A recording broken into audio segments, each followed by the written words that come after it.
All right. Well, hello everyone. Welcome to a Thursday night live stream, and it's Leap Day. We only have a leap day every 4 years, so this is kind of a special day. Thanks for joining us, everyone. There's so much going on in this world right now, but right now we are going to be looking at the new FX series, FX, Hulu, Disney Plus, what have you, Shōgun, which just premiered on February 27th. Actually, it had been delayed. It was originally supposed to come out in 2023, but because of the writer's strike and all that crap, it was late. So we got 2 episodes. That's what we're going to be talking about tonight. And now, if you haven't seen the show, we might have some spoilers. So I just want to caution you on that, okay? But before we get going, just going to go around to our panel that I have here tonight. So to start with, I have Justin from Top Shelf Edits is here. Hey, Justin, why don't you say hello to everyone and tell them about yourself? Yeah, it's happy to be here. Had a bit of the flu, so a little bit loose in the brain still. So I'm not going to get one name right, but I do know the era, and I'm very excited. And I really enjoyed these first 2 episodes, and I think that this conglomerate creation of Disney, Hulu, and whoever else is going broke and tying on to each other is fantastic. Warner Brothers probably throwing their hats in there too. I think they just lost another $50 billion. Fantastic. I'm excited to talk about it. Not excited about the names or anything like that because I'm ignorant and again, I'm a little bit loose still, but I'm loving it so far. Excited to talk about it. Great. And what about you, Alicia? You want to say hello and tell everyone about yourself and so on? Yes. Hello, everyone. I do random reactions and discussions on nerd things over on my channel, AK Watch. And I'm here. Lovely to be back with Heidi and Justin. It's been always fun hanging out. It has been a long time. Yeah. We're here to talk about this awesome show, which is I think all of us have a love of like a period dated things, and also just the whole samurai culture and their hierarchies and how that all of that went during those times. I love learning about it and seeing it. I have not seen the original Shōgun, so I was very, very impressed just fresh out the gate going in with these 2 episodes.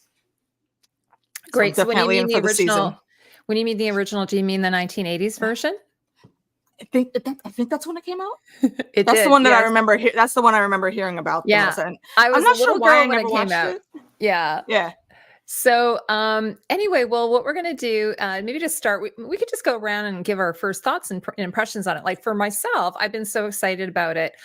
I found out actually, I was doing an interview with on another live stream, and then they told me that they were redoing Shōgun, and I'm like, oh my gosh. So I've been like super jazzed, super excited about it for it to come out. I watched the show as a kid, the 1980s series, and my dad and my mom, like my dad read all the James Clavell books, which they're based on.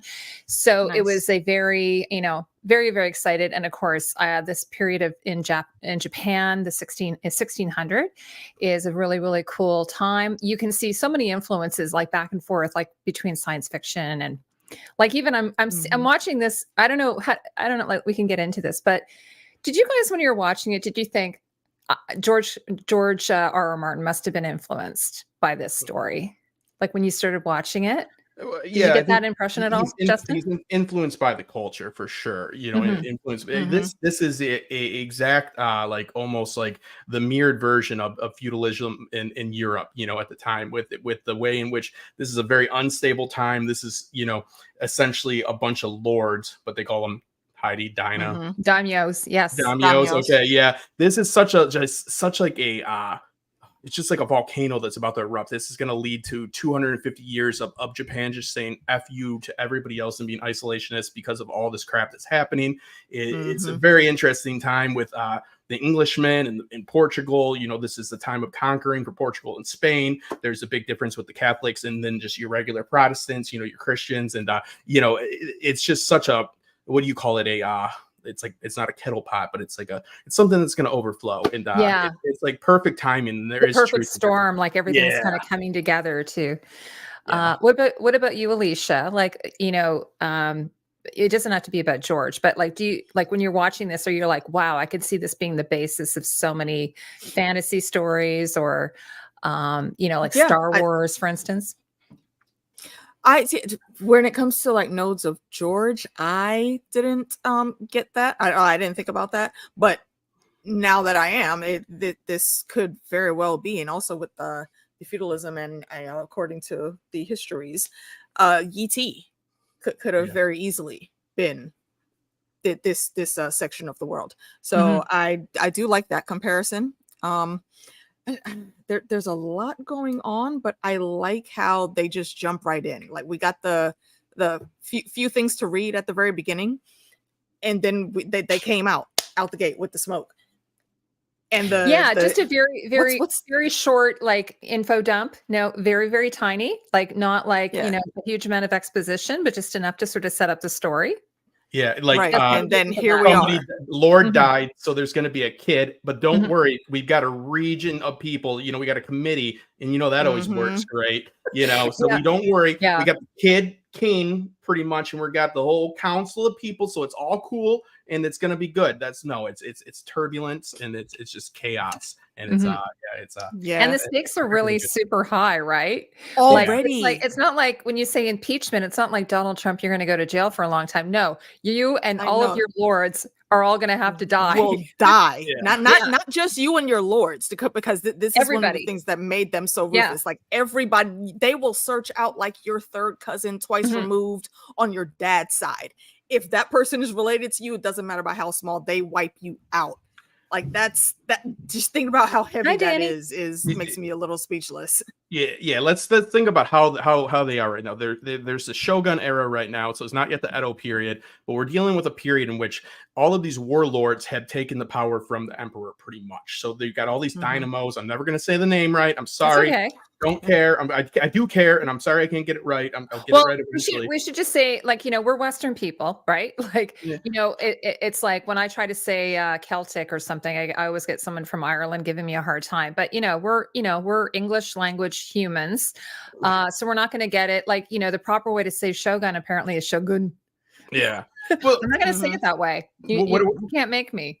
Yeah, well, I'm trying. But anyways, they so like this is like the time in which we're dealing with is Catholicism has hit Japan because the Portuguese have landed there. They've started trading with China for them. They started the Silk trade, and Japan was like very much so like uniquely set to be taken by a new religion because they had Confucianism and they had Buddhism, which are both like more like psychology philosophies of life, and they don't have exactly not really a God deity per se. Yeah. Both. So like this Catholicism really takes hold, and in these independent warlords start to at first, like 3 years before the start of the series, actually before that last lead shogun dies, the one that the father of the son that's like an heir and waiting right now. I think the emperor he actually has a mandate to get rid of all the Jesuits, right? This was like just 3 years ago. But that shit doesn't work out because now all these warlords have equal power and they're fighting with each other, so they're using the wealth from these Jesuit priests and all these. So at one point they had to like hide what they were doing, but now they have so much power.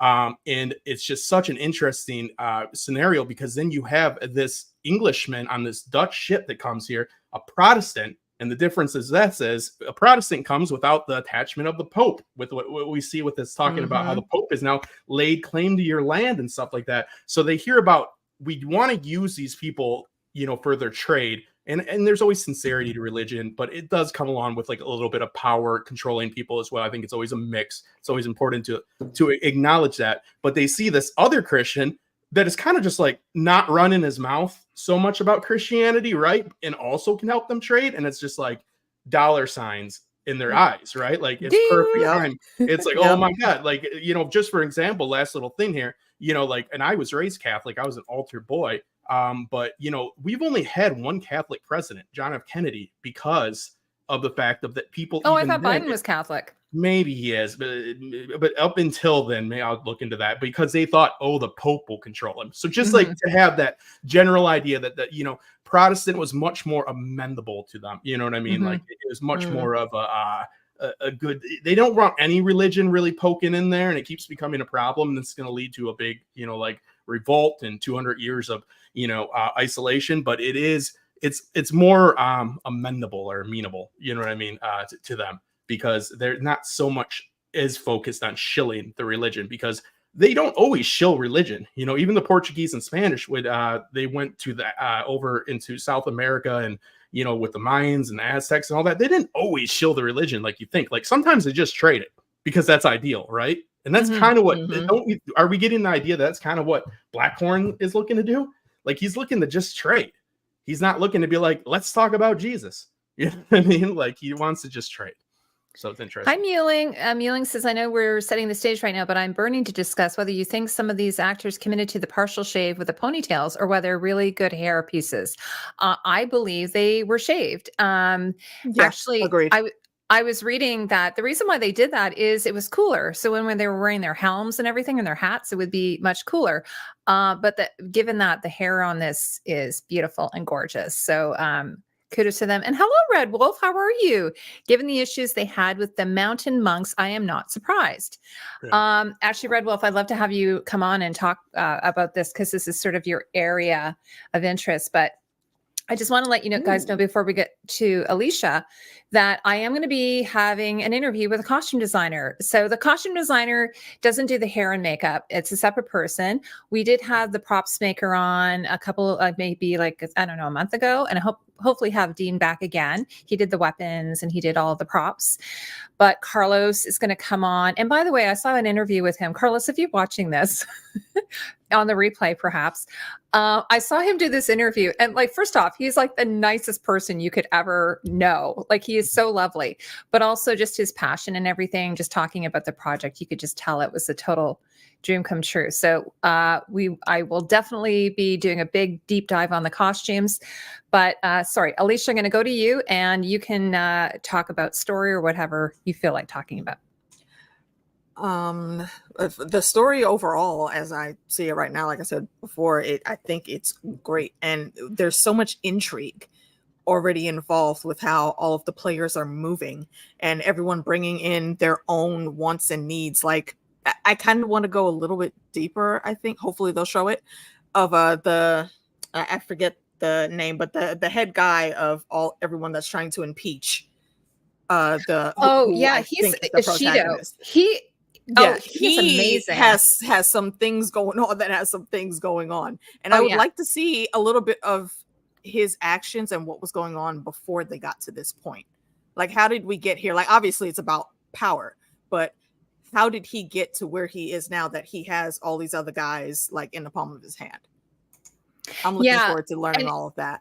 And if you haven't seen it, like the first 2 episodes, they do a really good job, I think, of setting the stage, but then they do a flashback, which helps to fill in a little bit. So do you think that as we go along, we'll probably get more flashbacks that'll help kind of flesh out the story a bit? Yeah, my understanding is that he's enriched himself with the Jesuits more, and it's because that's what it's become like at this point. Because again, the Emperor 3 years before this did ban all of it, and now it's slowly coming back. Like Red Wolf said, with the monks mounted, like there was like reports of the the Jesuits like attacking Buddhist like monasteries and stuff like that. So it got really bad for a while. But again, these people are enriching, these dinos are enriching themselves, and it's a bunch of, it's just like the barons and the lords of England. They're in Magna Carta and stuff. It's like the king doesn't run shit, especially when it's child king. It's like Edward, the costume designer was on the Carlos was on the official podcast, I wanted to say, and he was great on that too. And I feel like the show is one of the first shows that I've heard them really actually want to like care about the history and want to be accurate. It seems to be a focus of it, because that's not always the case, and that's fine because they're just trying to evoke emotion, but it seems to be really a primary goal here, which I think that's kind of cool, Yeah. And that's why I think that all of their headdress and how they've done it, they actually shaved and did it themselves to make sure it has that very authentic look. Yeah, they had one dresser. They had one dresser per person, like per cast member.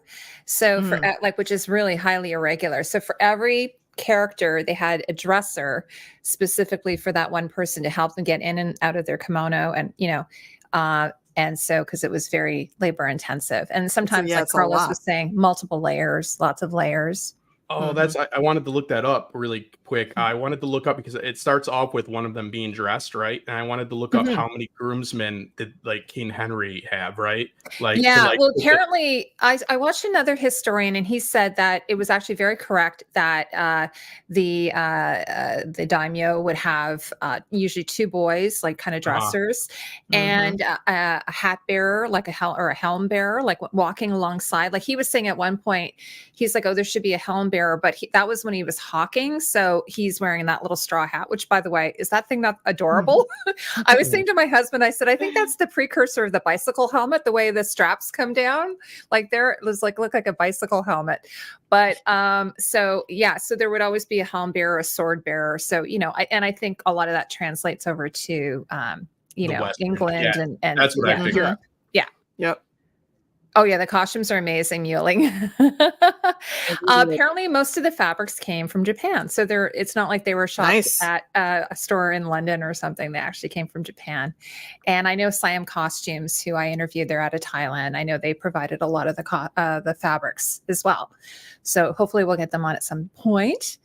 That's cool. Okay, so now, one of the things that I do know, just because I'd seen the original 1981 80 version, is that in that one they spoke Japanese, but they didn't have subtitles. But the change here is that we do have subtitles, so we kind of know the thoughts and the feelings and everything Interesting. of the characters. Yeah, it's really, so they only had the English version of it. But one choice they made here, and someone pointed this out, which is kind of a little bit of an odd choice, but maybe there's a reason for it. So they're supposed to be really speaking Portuguese, but it's English. Mhm. So Yeah. what did you guys think of that choice? And do you think that was handled well? They talk about that in the Go ahead, podcast. Justin. So this was all written in. Yeah, sorry. This was talked about in the podcast, and this was a decision. I think this is kind of done in a lot of different shows. Like this is done in Vikings when they're when they're speaking like their Norse language. They'll like speak it for only a few Yeah. moments, and then they'll switch to English. It's Yeah. kind of like it's just for better consumption. But this was all written in English and then translated into Japanese like painstakingly. So, which is like very labor intensive. And they talk about that they wanted to, because he should be speaking Dutch as well, you know what I mean, like to his crewmates. And I saw some people complain about that, but that's just like, this is entertainment, so like they're honoring the Japanese language, right? But like they are speaking English, like when they're speaking the Western languages, they've chosen to go one way. It's like you pick a rule and you stick to it, right? Like, Yeah. so it's one of the, I think it's just conscious choice. I think it's less confusion, and it's not, anybody's gonna be, oh, it's not, they should be speaking this. I'm like, well then, why don't we also make sure that they speak English like how they spoke in the 1600s that we could barely understand? Yeah, because like for instance, the actress Anna Sawai, who plays Lady Mariko, she's actually a New Zealand actress, but she has Japanese heritage. So she sounds fairly Western when she speaks. She doesn't sound like, she's not putting on a Japanese accent kind of thing. But at the same time, she is supposed to be fluent. And this is very interesting because even in like England and other countries, Spain, Portugal, what have you, the royalty there, they always, did you ever, read about this, or France, that the royalty would always know multiple languages. They would have they would know all of these, Marie Antoinette, for instance, I think she spoke several languages. So I don't know what kind of accent a person would have if they were learning multiple languages, especially if they're romantic languages. I don't know. Yeah, well, a lot of them didn't even speak their own, like the first king of England to speak English was Henry V. They all spoke French. So yeah, I think that Cleopatra was the first Egyptian. She was Macedonian, but to speak Egyptian and so forth. So it's an interesting. Yeah, again, you get into the weeds with all that. It's like, yeah, what do you guys really want? It's like they wouldn't have had cameras either, so we want to make it real realistic. Well, I mean, sorry, go ahead, Alicia. Go ahead. I was gonna say, I think it's meant to give more homage, or honor, I guess, could be the word used, to the Japanese culture. So it makes sense that they would still speak in full Japanese and then give us subtitles for that. Everything else, and I think again for the American market, it makes sense to have everybody else speak English. So I think it fits for me. Yeah, and I know, obviously they're going after a Western audience. My understanding is they're also going after a Japanese audience. So I think so that in that case, they probably would have English subtitles when they're speaking Japanese, and then have Japanese subtitles when they're speaking English. So, maybe that was sort of their thinking behind it. And also, Hiro Sanada is, he's a pretty big name in America, but also one of my faves. What's that?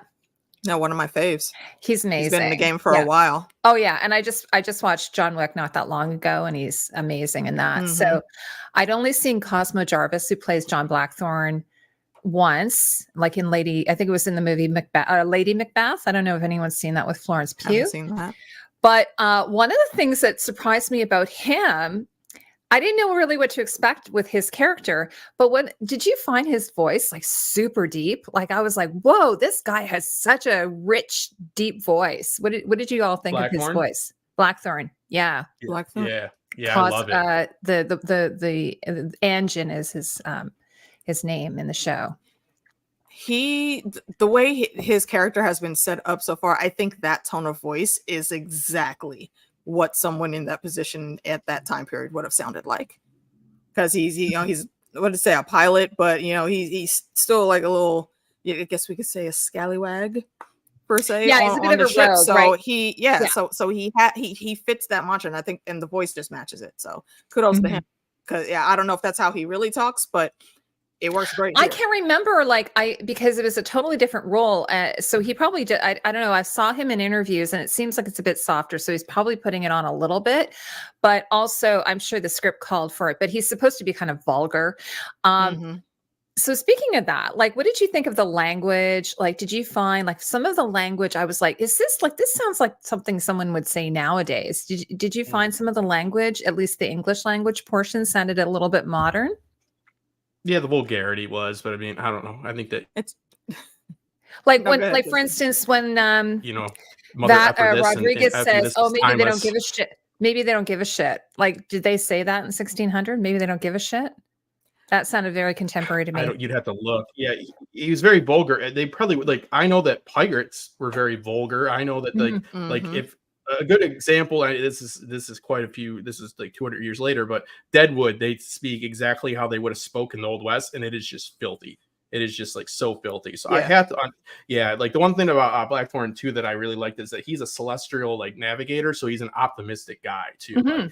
This isn't how he's a little bit believing in fate too. He's like, this isn't where you get. I like that vibe off him, and we have that ongoing theme of I think that some of the Japanese are quick to take their lives. So he's like, oh, slipped off a hill, and it's like, oh, whoa, what are you gonna do? At the beginning, the captain of the ship that he's piloting he wants to end his life. He's telling him to give up. So we see these different scenarios. Yeah, so it's interesting though. But I do think when we're talking about communication, there's a lot of nonverbal which you would have to count on in these scenarios, right? Communications, and you have a lot of nonverbal signs of respect and character through words that are done really well. Absolutely. When he gets back up that hill, after that was such a great scene. His eyes, John Blackthorne's eyes, the way he looked at him, I was like, what is going on in his head there? And then he was like, dude, mad respect for you. My God, he's when my captain was going to kill himself, that was lame as F. He's like, but you're the man. No, but he was just impressed by him too. And he liked how he figured him out too. I like that. He goes, you can't turn down a challenge in front of your men. You can just figure it out, the culture. He's like, all right. Yeah. It's just some real dog eat dog stuff right there. And that's what it is right there. He is going through one of the biggest culture shocks of his life. Because even down to when they're first now getting to, I think it was Osaka, is where they're working, and he's talking about these savages this and savages that, and the guy looked at him like, you know what, just go upstairs, go look out at what we're coming up to, because he knows that they're almost there. Look at what they're coming up to. Look at how these men are on their ship. Look at how they move, how they conduct themselves, and then come back and tell me again that they some savages. Because what do they call Japan? Does he say that we're with the, what does he call the Japanese at the beginning? He goes he doesn't pronounce it correct. He pronounces it I say Japanese. He Japanese. He doesn't know. He doesn't know any different, right? No. Yeah. No, they all doesn't. thought, yeah. And that's why I thought that scene was so important. Like, look, you can say that they're savages or whatever, but you already know the type of life that we lead out here on these seas. Go upstairs and then tell me that they're anything like we are, or like how our people are back home. They're not. Yeah, everybody's a barbarian that isn't Roman, right? Like, it all goes back to what you know. Everybody's a savage. Well, that you I don't love know. how there's like, first off, I want to say, like, regarding in the chat, everyone's saying this. Yeah, no, for sure. Like, I watched a history of, vulgar words, and yes, for sure, they do go back. It's not really the vulgar words per se. It's the arrangement of the words. Like Red Wolf was just saying, maybe they would say mayhaps or, more or perchance. It just doesn't sound, it sounds a little bit modern. I don't really mind it because I think they are trying to bring it to a modern sort of like audience. So, I can understand them trying to make it approachable. Also, like, what did you think of the humor? It's actually a really funny show, despite all the, the violence. Alicia, what do you think? Did you find the show funny?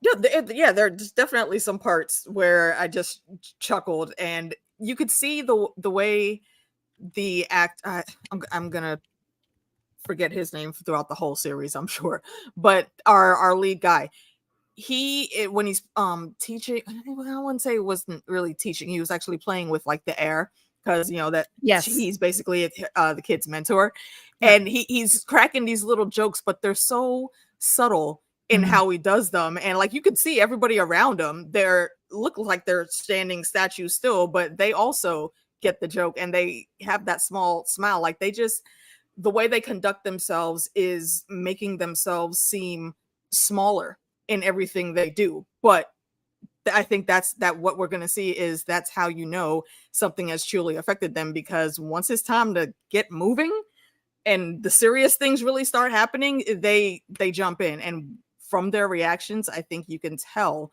when they stop when they're not having a good time anymore, if that makes sense. Yeah, like Silver Scale said, I like the whole bathing sequence. Lady Marika was really surprised he didn't bathe because it had been a week, and he was like, "What? Once in 1 week?" I know, like, there's also, I mean, there's a lot of like fish out of water. He's new to the culture. Do y'all remember An American Tale? There, I think it was the one where they were moving to the West or something, and Fievel's mom told him to go wash, and he was like, "Oh, Mom, I just washed yesterday." And I'm looking at this guy now, like, "What do you mean you already took a shower?" That and she looked at him too, like, that was like a week or two ago. Maybe he's like, "Well, two baths in 1 month? Yes, you stink." Go wash. He says something about the flux. He says, "What do you want me to get the flux?" Yeah, so the I'm flux. relating that to is see, like and I hygiene. Do you guys know what that was about? Because I know what the bloody flux is, but why does he think that he would get that taking so many baths? They were very superstitious. You'd open your pores when you'd have hot water on you, like the French. Okay. Even Marie Antoinette during that time, they would think that like, sense. oh, you would take, like, even in Victorian ages, they would think, oh, you're opening your pores. That's how you get like bad stuff in there, and that's when they believed in letting the blood. I looked up some cuss words really quick. Cunt actually derives from Dutch. Okay, now we've just been demonetized. Thanks, Justin. Sorry about that. But Mother Effer is 1889, and CS is 1880. But yeah, everything seems it seems good. Yeah. But no, it's just. But what I thought was so funny. This is one of the first things I thought was hilarious, is that John Blackthorne and then the Jesuits, or the other, the Portuguese, and then the Japanese, they're all taking turns calling each other savages and. What do they call John Blackthorne? They say he's like, he's a rapscallion, or he's unrefined, and they're just all taking turns, like, basically in their own languages, calling each other all these different names. It's so funny. Like, I just thought that was hilarious. It's hilarious. And then the other thing I thought was really funny was when who's the one character, Yabu. He's sort of like the little finger, I think, of the show. He's like, yeah, it's our ship, we're going to keep everything. And then the guy comes to the shore and says, "Okay, we're taking everything from you." "Oh yes, of course, take it." Right. That scene, that whole sequence, I love, because he's sitting there talking to his nephew, and his nephew is he's smelling the BS, so he's questioning, like, "Uncle, yada yada yada," and he he says just one sentence to him, and then he's like, okay, so wait, so if you did this, and then you were moving like that, and then you he was like, he got it that quick, and his uncle was like, okay, you know what, my brother didn't tell me about you and these brains before he died. And then 2 seconds later, Mans comes off the boat like, oh, I heard they had some cannons and a couple cases of silver and all that, and we were gonna go ahead and just take that back to where you were actually supposed to be. You ain't even supposed to be here right now, my guy. You know the real so he got caught double time. Totally. Silver Scale's talking about Yabushigi's war coat covered in feathers. So, you know, when I did the video, Justin, on it, like, it's historically accurate. I found one in a museum with feathers. That was a pretty common thing. And Carlos was saying there were hundreds of feathers that they had to sew on that thing. And it's his favorite costume. It's funny because he said that in the interview that he couldn't name his favorite costume, but online he said that Yabushigi's costume was his favorite. Nice. Well, they too, like you talk about the cannon. So I guess the real expedition, they kind of stick to it. They lost 4 out of 5 ships. This is like every single Hi, Natural. Sea voyage that happened back then, like when they were trying to find South America. They ended up in freaking like the Caribbean and whatnot. And there's like a saying, it's like, oh, if the water goes down a certain way and like you see like North Star, look up and see the penguins or something. But anyways, I don't know that metaphor right, but it's a good one.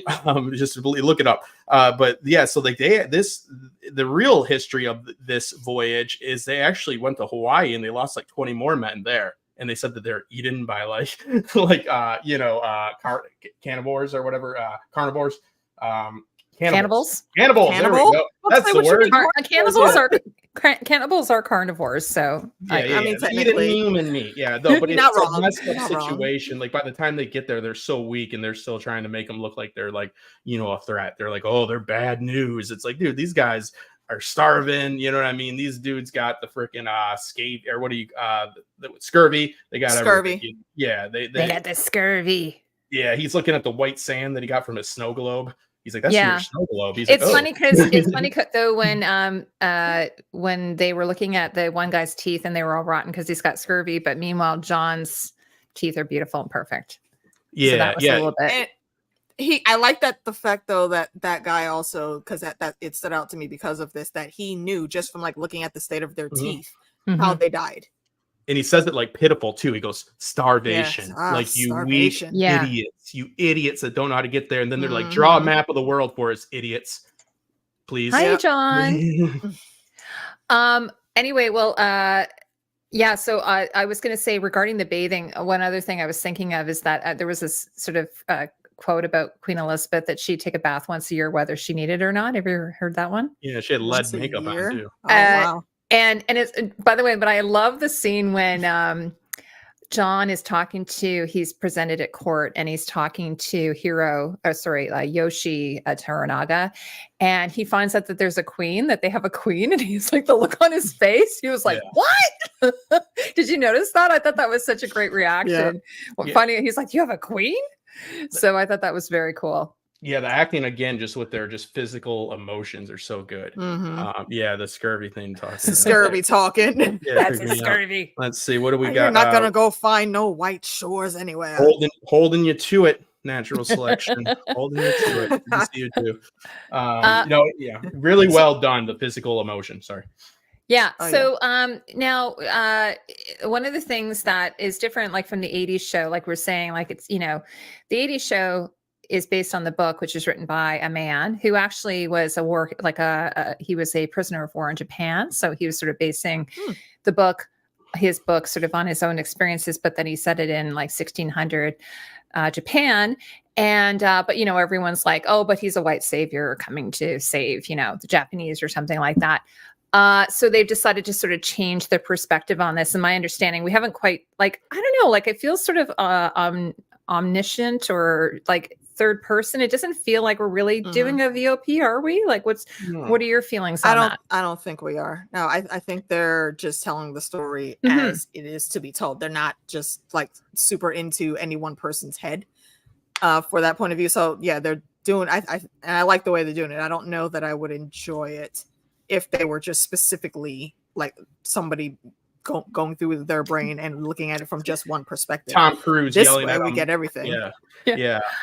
Well, yeah, too. Everybody's struggling so much. You know, John is struggling to find a use for him to them, and they are struggling to survive within this power struggle internally that they have going on with this council, that they all want to cut each other's throats, obviously. So nobody's coming there. It's not Tom Cruise coming there from being a Civil War vet. He's like all drunk. He's like, I'll teach you how to fight. I'm the toughest 5'4" fella around. And, you know, it's a fine movie. I hate that movie. It's a fine movie for entertainment, but it's not a very good movie. So, yeah, I don't feel that at all. I think that this is it's sincere telling of people trying to understand each other and outside influences on culture with agendas, secret agendas, you know, overt agendas and both secret agendas, you know. And I think that that's a timeless story to tell about society, power, where it lays, succession, and all these things. It's a beautiful story so far. He's not there saving any day by any means. He's been called a dog, and he's barely got his head on his shoulders. Literally. Yeah. Silver Scale said that John says, unless I win. And I think that just goes back to his optimism. I mean, honestly, if I was in those circumstances, I would probably just curl up and die. I would just be like, forget it. But meanwhile, he has such a will to live. He has, and I don't think it's from God. I think he just has that, you know, the human spirit, the survival instinct. Yeah. He what looks do you at think, the stars Justin? he looks to the stars to traverse the world. You know what I mean? So he believes in a fate of some sort. He's your regular Protestant at the time. That's, you know, it's the 80-year war going on. That's why, you know, he's a Englishman on a Dutch ship, because it's the Protestant nation against, you know, pretty much everybody else, you know. And I think that he has to be in that job. You have to be optimistic, because your life depends on it. It's like, really quick analogy, I guess it's not the best one, but like MMA fighters or boxers, like anybody that's combat sports, you have to have a delusion that you can beat anybody, else you'll get killed in there. So that's kind of the idea, is that when you go into competition, and his competition is literally life or death, you have to believe you'll do it, even if it is a little bit delusional. Because if you don't have that, just you know, just no doubt, you know, just like this, it's like total, just I'm gonna persevere, then you're gonna kill yourself, and you're gonna kill everybody else. So I think that, you know, he looks to the stars. So yeah, he has a faith in something. Even at the very top of the show, when he's having that chat with the captain, and that actor who plays the captain, by the way, I love him. I've seen him in several things, the British actor. And he's like, okay, if you're gonna kill yourself, here you go, I'll give you the gun. And then he's like, okay, thank you. Yeah. He's thinking he's giving him a pep talk, but really it's just he's already made up his mind. He's got such spirit.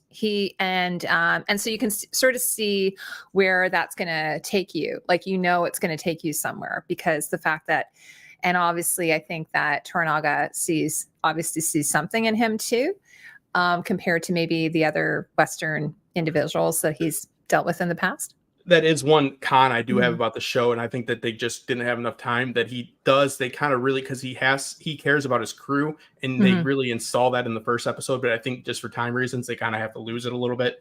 He stops asking, you know, about them. Remember, even when one dies, he's like, which one? You know what I mean? He's asking. Yeah. So I think that's just like a plot thread that just had to get a little bit pushed to the side. So but that's the type of guy he is too, because he's telling that captain, you're killing everybody else on the ship too. If you're acting like this, you're acting like a wimp. You know what I mean? You're killing everybody up here. Yeah. Just to let everyone know, if you've watched any of the behind the scenes, everything that they do was planned. They brought people over from Japan. They had master of the walk, and then they had people who taught you how to do tea service, and they obviously had people who did fight captains and so on, and everything was done was managed. Like I said, they had a dresser per person to make sure their kimono and all of their clothing was put on properly, so that everything was looked at. I'm not saying it's 100%. I've already seen some people go, this isn't right. But you know what? It's you know what? It all can't be right? I mean, we are, like I said, we're watching it. We're in the 21st century watching a show through our own personal lens. So They've definitely put in more effort to be historically accurate. yeah. I'm not trying to crap on other shows, but just other shows listening to these interviews that Heidi does as their editor, it's just not in the books for them to be historically accurate. It's not even in the job description because that's not, they're just trying to evoke emotion. This very much seems to be in their job description. So I appreciate that a lot of it.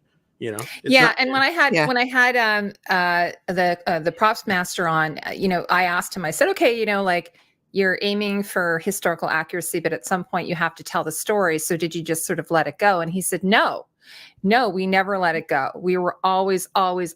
aiming for it.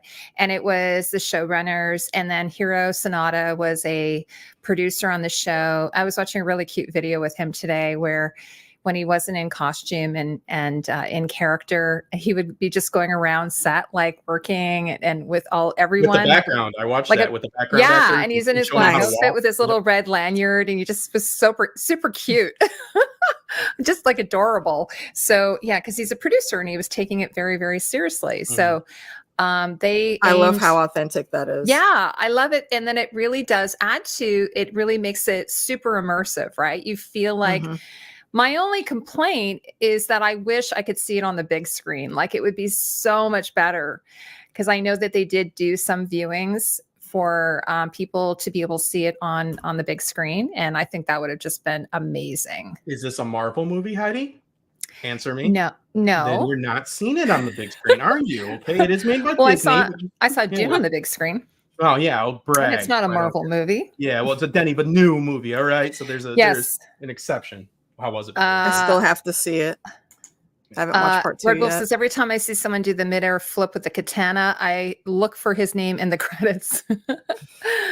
Yeah, actually, it's funny because we haven't really gotten into any battles or anything yet. So a lot of it is like palace intrigue and all this. Are you sort of excited to see, like, and I've heard that the battles are usually short. Like they're just like, okay, we do it and then it's done. Like it's not like these long, pageants of battle. It's a very, very short experience, apparently. I don't know if that's true, but that's what I've heard. Well, we've seen some violence at the end of episode 2, and that was pretty violent and it was pretty realistic. I've been slashed with a knife. It's just slashing with a knife, you know what I mean? Like not a lot of dancing around. So I think that hopefully, again, if they're going to depict, I mean, sometimes battles did go for long periods of time, but they're, wars of whatever you call it, just I can't think of any words with this flu. Just stamina and whatnot. Somebody will put it in the chat, but you know what I mean. So I think that they're probably. It seems like they're keeping things pretty grounded. It wasn't a lot of floating around with the katana or floating around with her knife. The shorter sword, she was using like a shorter sword. I forget what that's called, but yeah, she was just stabbing people, just probably like you would if you were trying to kill a bunch of people. It was pretty vicious. She's a very highly trained assassin. And they don't make moves with their weapons unless it is to go in, get the kill shot, and go. That's how they were trained. So there's no huge pageantry ever in their battles. Attrition is the word. I had to attrition. Sorry. Yeah. People. Sarah says just people kneeling to open doors is something we still do while wearing kimono. Do we? Sarah, are you in Japan? One thing I was reading is women always had to keep her knees together. That would be really hard. I saw some big breakdown about how the one female lead was sitting differently than the rest of them. And some people say that's correct. Some people say that's wrong. And there's like a big, like Reddit is being Reddit about it. But like, the way she has her legs crossed is like symbolizing something. I can bring it up. I don't know. Like some people are like, that's not how she'd be sitting. And I'm like, I don't know, let her sit out. Okay. It seems like, maybe for the purposes of her character, and possibly we'll see that later, that she is sitting like that. It was out of period. Because there's a lot of ceremonial stuff, I guess, that like happens. Like even the ritualistic suicide is there's in the behind the scenes they talk about in this period, it wasn't as like ritualistic, like meaning like in the Edo period, like 50 years from now, 30, 40 years from now, from the timeline, they get more like they do it in front of people. Now that suicide would have been done in private, which is like one other person. So things got more pageantry over time. So I don't know. I mean, there's culture and it's to be respected, and I'm not downing on it, but it's like if somebody asked me, did I like the show? I'm like, I didn't like how the one lady sat.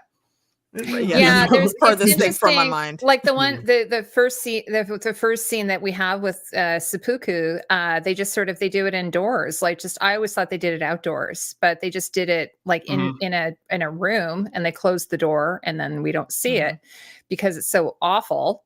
It was supposed to be private though back then. It's I a guess. private, Yeah. it's a private affair. But you know, I was just sort of, it was, the whole thing is so strange. It's like, okay, so here's a guy, he's like, you know, challenging the what is it, the five or whatever they're called, and then saying you insulted my lord, and then okay, I'll kill myself and I'll kill end my bloodline. Steps across that like threshold with his hand on his sword, and that on his sword. Yeah. That was a statement. That's the minute his foot hit that mat, there was no turning back. He had all sealed his and fate. so and then just so like, you know, so imagine being his wife, and then he comes home and says, oh, by the way, honey, I have to kill myself and our baby. Yeah. Sorry about that. And then she tries to kill herself, and then that she tries to talk her off the ledge. The whole, like I was saying to my husband earlier before we came on here, I said they're sort of like everything is honor. Honor is above everything else. And I mean, I think to a certain extent that still holds true in Japan, but it seems like life doesn't have that much value. The fact that they, like, first off, you know, just like a guy is like saying something and they cut his head off, you know, it feels like, or the idea that, you know, like when for instance in Game of Thrones, when they say, okay, this house did this, but it's the sins of the father, not the sins of the child. Whereas this, it doesn't matter. No, it's the sins of the entire household. Right? It's what do they call it? Something punishment. When everyone is responsible, even though they're not responsible. Is it something? Yeah, that's how they operate. Yeah, that's how they operate. Well, so, what it is though is a attention to your. It is a owning up to your actions. They talk about this in the post podcast as well. They talk about how this is why he's doing that. This is why he is saying, I will end my line, because your actions matter. So like what you do in life thank matters. you. Collective punishment. Thank you. Yeah. So yeah, it's so like it seems very obscure to us. I mean, to me at least. But it really is owning up to your actions and you know, saying that I will, instead of like in Game of Thrones, it's like, well, the son will stay alive so we can save our line. He'll save his line by saving the name, by, you know, doing what they consider to be the honorable thing. But yeah, he messed up, but then he did this. So that saves the line, if that makes sense. Like that's their way of thinking. So, I mean, I guess actions have consequences, real like bad consequences. Very like, serious. Your brother had a bad day at work. You're all dying consequences. But yeah, it's serious. Yeah, they take it seriously. Yeah, but what I'm saying, Red Wolf, is that like it's sort of like the children have no say. The children, the women, they have no say. So you know, here it's a patriarchal society run by several, you know, a few powerful men, and basically their actions will dictate what happens to you. Yeah, pride. So to have someone come home and say to you, and then she's like, I would have I think they should have let her kill herself. Like, I don't know why they didn't. And by the way, women don't commit seppuku the same way as men do. They just stab themselves in the throat, or cut their throats, I should say. They tie their feet together, actually. I don't know, but they don't do the disemboweling the same. Yeah, they tie their feet together and they don't pull it out, I guess. But I think that you're right though, Heidi. It is, we can look at it, oh, it's all about honor, but it's prideful, and it is.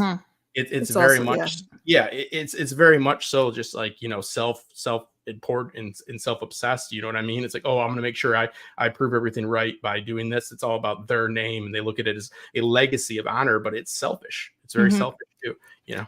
Yeah, like I mean, sorry, go ahead. Alicia, I was gonna say, just in that scene, I thought it was done very well, where she came in and she had to talk her down, you know, off the ledge, so to speak. But at the same time, she turns and looks at her husband like, do you really see what's going on here? You're the reason for this nonsense. She's about to lose her baby. How dare you talk to her like that? Calm yourself. Fall back right now. Let her feel what she's feeling. Because, she's allowed to do that. Yeah, he's trying to protect he stood down from that, and it kind of ticked me off that it took someone else having to make him have that realization, but still glad that it was there. Yeah, because he's trying to protect his family name by sacrificing his family, and it's just so selfish. It's like, oh, he messed up, so he's going to show how much he's going to redeem himself, and he's going to put others in his place. Usually we come from a culture like, we can respect this culture but also call it selfish. It's a selfish move. We come from a culture where we do a lot of selfish things, but we definitely more so would sacrifice ourselves so our children would live, not sacrifice our family so our name can be redeemed. I guess, I don't know, it's a very honor bound system, and honor comes with its pros and cons. Yeah, I don't know. It's like, I don't know if he had to throw in the "I'll end my family" line. Like he said, okay, I will commit seppuku, but then he threw in and I will end my family line. So I mean, Toranaga was sort of stuck. Like he couldn't help him because he just sort of gave everything away. And so if he just said, I will end my I will commit seppuku because I've dishonored you, that would be one thing. But then he also offered up his family line. So it's not like really he's ending the family line. I mean, his wife could remarry, I suppose, but yeah, he's redeeming himself to his Lord only, I mean, it's exactly what the homeboy said. Like, do all you have to do was shut up. Like that, all you had to do was sit there and not say anything. Mm-hmm. Okay, your Lord had it under control. Mm-hmm. You jumped up, and everybody else saying he's stupid, and he was like, "Well, no, he was brave, but also still stupid because that was not your place to say anything or to try to correct anyone that is above your station." Really trying to prove himself. It's like, Heidi, I'm late with this edit for you. I'm going to take a hammer and I'm going to break my hand for you. You're like, what? Right. I'm like, why not? Even better. I'm just putting my arm in the car door. It's broken, Heidi. Huh? I don't got any kids. I don't know what I can do for you, Heidi. What more do you want? You know what I mean? Right. It's like, really, it's if he would have just left it at the apology, then I think they would have been able to get past it. But the minute he kept talking and kept upping the ante on what he's gonna do, then he couldn't be saved after that. Long enough, and he found out. Yeah, he kept it too real. He kept it way too real. But in his eyes, wouldn't he be saving his family line from dishonor by ending it? That's it. That's it. But it's selfish. Yeah, but it's again, it's not absurd. But I mean, you can't really save your family's honor because they're going to be dead. They'll be gone. Exactly, they're going to be dead. Yeah, I don't consider that saving anything. It's going to go down in history as you fucked up. This is what you did, and this is why none of y'all are here anymore. How does that give you honor? So his wife could remarry, and then, but she would be married to another man. So it would be and his have somebody family. Else's kid. So that wouldn't be his family. So I don't think he was saving anything. Yeah, I mean, they don't touch on it yet, but like Mariko, she comes from sort of a tragic past as well. I think they did sort of touch on it. Did they touch on sort of her? It seemed like there was a hint of something there. Okay, but we don't know the reason. Yeah, I didn't see any reasons why just yet that she's in that position. Yeah, absolutely. Now, what do you guys think about? I mean, obviously, we've talked about gratuitous violence in shows like House of the Dragon and even Game of Thrones and obviously other shows. But do you find the violence appropriate here? Like there was one scene that I was like, I don't know that they needed to show that. What were your thoughts on it? Obviously, we're saying the murder the suicide was kept behind closed doors, so they didn't show that. But there was that one scene where they basically cooked they boiled that guy to death. Boiled the guy to death. That was really awful. Yeah, I thought that was important. I knew horrible ways to execute people, but then they did this. We'll kill him in my special way, and I'm like, okay, well, what special way could there possibly be? And then I see the huge cauldron of boiling water, and I said, oh shit! Like there's so many things that could be used for capital punishment. Boiling someone alive was not in my brain space at all, and what a horrible way to draw out pain on the way to killing someone. It's almost like sticking them in the I forget exactly what it was called, the golden calf thing, where they would put coals under it and heat it up and then put people inside there to be cooked alive, basically. The Borgia bowl, they would put them in that. Or like I was just thinking, Rick and Stark, being basically cooked alive in his armor, I feel it was important for the story. I feel it was important for the story because it had a bigger theme to it. It was a theme of that lord being obsessed with people being on the brink of death, and this was boiling people was happening in the Western world as well. King Edward, King Henry's son, was boiling Catholics to death. Over there too. It was they just didn't burn them; they boiled them. It was that's obviously the worst way to go. But yeah, so I don't think any of it was gratuitous. Like House of the Dragon, like there's like guys just like having flatulence after having like being dismembered, like it's just like it seems over the top. This was to prove a point and to show a character, like a characteristic, to show characters. Well, what I'm saying is that I understood that part, and you could hear the screams, and obviously John knew, right? He didn't know which one it was, but he could hear it. And then screams for hours. It was daylight when they started, and it was like midnight when he finally. I think he actually ended up taking himself out because he banged his head on the side of it until he knocked himself out. But what I think what I had an issue with is that they showed him after, and I was like, I don't know that they needed to show that, Like, and I'm saying this when, just last week, a guy like basically self-immolated himself on like a social media. So I'm like, it was just so graphic and awful. But yeah, I don't know. Maybe it the entire village. What Red Wolf just said right there, that is highly accurate. They were brutal. Yeah. Oh, what did you say? Yes. Yes. That one. I think so were the Spanish, right? Or so were like the Portuguese, like the Spanish Inquisition. And Justin, what you were talking about, what country was that they did that? Well, and so were the British. Yeah, everybody. Yeah, I mean, we've all found terrible ways to be terrible awful, ways, and harm each other. And it doesn't matter what culture it is. We've all done the same things for different. We just prop up different reasons. I think it's important to set the tone of a show, to show the brutality of a culture, to show the state. Now, if this were to continue, I would agree. You know what I mean? Like the House of the Dragon, I felt like continued, like, during it, and it was just absurd during the jousts. They're just like cutting people's heads off. I'm like, this, like, what noble family is like lost their heir? Like it's just not accurate either. So I think I get what you're saying. It's uncomfortable to watch. Well, I mean, it's like a lobster, Heidi. It's just air coming out. One of the things I remember in Game of Thrones is the scene with the Mountain when he's at the joust and then he loses and he cuts his horse in half. Remember that? That was just the head. I thought he cut it in half. Pretty much. No, it was just his head. Super violent. Like, I don't know. It's just like, it makes you just say, I always say when people romanticize about like, oh, wouldn't it be lovely to live back in this day and age? I'm like, no, it wouldn't have been. It would have been absolutely awful. Not. Just different ways to kill you terribly. I can't watch harm to animals. It don't even have to be a bunch of different ways. You could literally just walk outside and catch a cold, and if it goes on long enough, you die for sure. Like there's no penicillin there. There's no NyQuil or anything. That's why you don't take more than one bath. That's a good lesson right there. Yeah, you want me to get the what do they call it? The flux? The flux? You're trying to give me the flux? What are you trying to do, pretty woman? I don't want this pretty woman to help me take a bath. I'm gonna get the flux. Get out of here.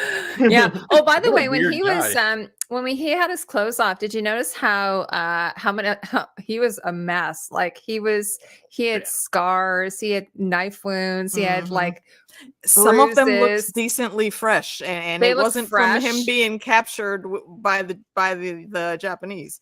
No. I think well, I mean, obviously they were in a very, very bad situation. It was funny because there's a little critique I have is Jack, my husband, was like, why is all this water dripping from the roof of the boat? And I'm like, I don't know. They're like, I mean, I said maybe they came out of a storm and then maybe there's some residual, but no, you could see the light coming in. Like, I don't know why there's still water dripping. It would have been, though. I don't know that much about it from what those big wooden ships like that, those big tall ships and stuff like that. It seemed we saw when they were just traveling, the swell and all that. It would have been a leaky. I think they're really trying to convey a shitty situation. But also, you talk about his scars and all that. This guy's probably got diabetes. He got malnutrition. Yeah. This guy's not healing well. This guy's been through the ringer. Like he wouldn't be having that nice smile anymore. You know what I mean? Yeah, it's really interesting. Sorry, go ahead, Alicia. Go ahead. No, just real quick, it popped in my head because when you said about his scars, when he's in that room, I think I looked away for a second and then boom, he was waking up. I said, wait, they didn't give him no clothes to sleep in? Like, yeah, well, I got over pretty quickly. It was just a random question in my brain. But then the mates came in, and he's sitting there trying to talk to him, and the older one I love. She was just looking at him like, dude, just calm down. And they're putting the Komodo belt on, and he's starting to just, it's a little bit tight. Stop it. Let me. Yeah. Oh, I know. I love the smack. And he starts turning around in circles while she's trying to do the last time. Like, dude, can you let these women do their job? And then you start fidgeting with shit. You clearly see what they're doing now. Stop it. It's like I think again that's sort of just showing around. It's showing his lack of refinement. His he's a real fish out of water. And he had the nerve to call them savages. Yeah, it's funny because I actually one of the things I love is that I was reading a few people were saying that he's the least interesting character in the show, and I actually don't agree with that. I think he's actually a pretty fascinating character. Yeah, some people said that he's the least interesting. Maybe as you go along, he is. That's strange. So there's a question. You get tossed pretty hard. Oh yeah, that's true. So that's when they that's mostly a Catholic thing when they give themselves lashes. So I don't believe. Yeah. I think there's some from my light knowledge of religion, I don't believe that Protestants practice that. I believe that is more a Catholic practice. I could be wrong. But that's the when Jesuits, that's in my memory too. The Jesuits would though. So yes, that's what Red Wolf was saying. Yes, they would have. Yes. They were. I'm sorry. I thought we were talking about John. Yeah. By the way, it's a really great show called Black Robe. I don't know if anybody's ever seen it about the Jesuits. Excellent show. He's no Richard Chamberlain. Well, that was the other thing because Richard Chamberlain had a bit of a, he had a bit of a, a swagger. He had a bit of, a totally different approach to this character than Cosmo Jarvis does. Who's like, the way he is portrayed on the show is much rougher than he is in the book. And I'm not a book reader, so if anyone's here who has read it, tell me. But they have kind of played up his more rogueness, his, less, he's less refined. Interesting. Like and I mean, you can't even say based on how he's eating and stuff like that, or how he's approaching things, because in a way, again, he's never had this experience. So his eating, like he's starving. So I can't be like, he's such a fish. He's literally a fish out of water. Yes, right now. So it's okay. I love seeing the culture shock of it all. I love seeing the culture shock because he is in a whole new world than what he thought he was going to find here, and I love seeing that. It's interesting too. The actor talks in the post podcast, and I keep citing it, but you should listen to it. Just listen to it. It's only a half hour long. I didn't know they had it, so now thank you for mentioning it. I will check it out. I know I did see it come up. I did see it come up on my. But the actor that plays Blackthorn. Let me. What is Cosmo? Okay. Yep. He thought that he was unclear because in the books, I guess, or in the book, it's not George R. R. Martin. Finish the books, George. But anyways, no, in the book, I guess like he's in that prison for a lot longer. Like, and he mentions that in the interview, and he says he was confused when filming out how long he was supposed to be, before he goes to the big city. By the way, is that not the nicest prison you've ever seen? I mean, they have a water bearer. They have a cup bearer going around handing out water to everybody. Is that the nicest prison? Like it's made out of bamboo or something? Like there is one scene that I'd forgot about that you just reminded me of when they were first bringing them out of the hull of the ship. Yeah. The whole kerfluffle of misunderstandings and not knowing each other's languages that happened. He held one of the guards and kept him down there. Said he'd keep him just in case I don't come back. And I'm like, okay, but what you mean keep him in case you don't come back? If you don't come back, they're all just gonna die, regardless of that one guy being down there. So what power play did you really think that was? And I think that's why they were all just looking at him like, just go on. And then you insulted this man. And you literally basically just said, suck my dick. And he was like, oh, word? Oh, that's what you want to do? Okay, I'm about to piss on your head then. Yeah, then he saw the cross. He's like, and your religion's bullshit too. It's a bunch of bullshit. I think it's all bullshit. You're a bullshit person. This guy's a bullshit person. They go, you believe in Jesus too, but not like this idiot. Okay. But he looked surprised. He looked surprised when he got peed on, though. I'm like, bro, what did you expect was going to happen? Good. Yeah. But then I was kind of happy for him because then it started raining. So then it would have all rinsed out.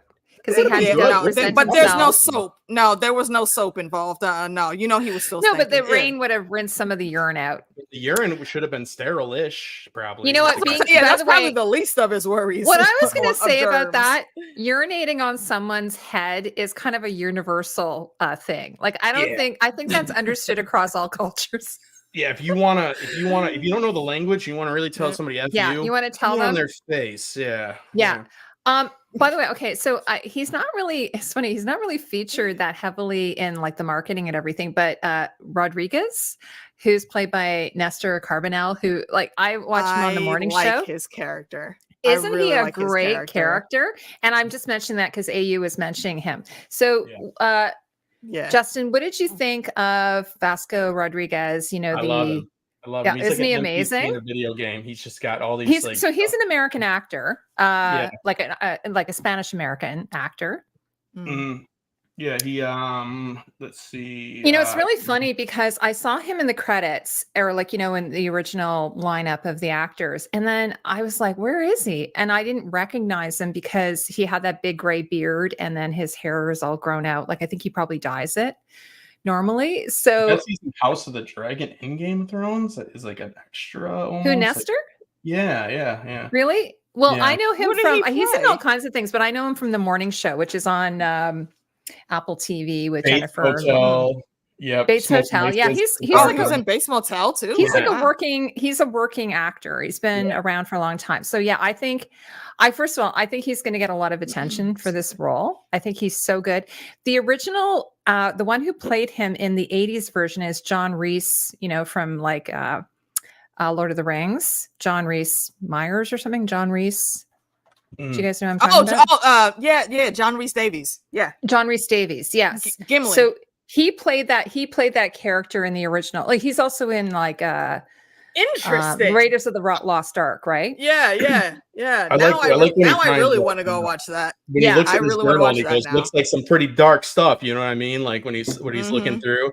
So what do you think? What do you think Rodriguez's end game is? Like, do you think he's just like he's going with that flow? He doesn't care for anybody really. He's exactly. He's a guy in the grind. He's a guy that knows how to survive. Oh, Gimli, thank you. Yeah, so that's why he's not even that offended by like by Blackthorn, but he's just like, yo, I'm gonna still rat on you though, because like this is how I'm living here. Like, he doesn't like anybody. You hear him talking shit about everybody. He's just like, I hate it here. I'm gonna get along. Like, you know, he's getting along to go along. So I think he's an interesting. I love that about him.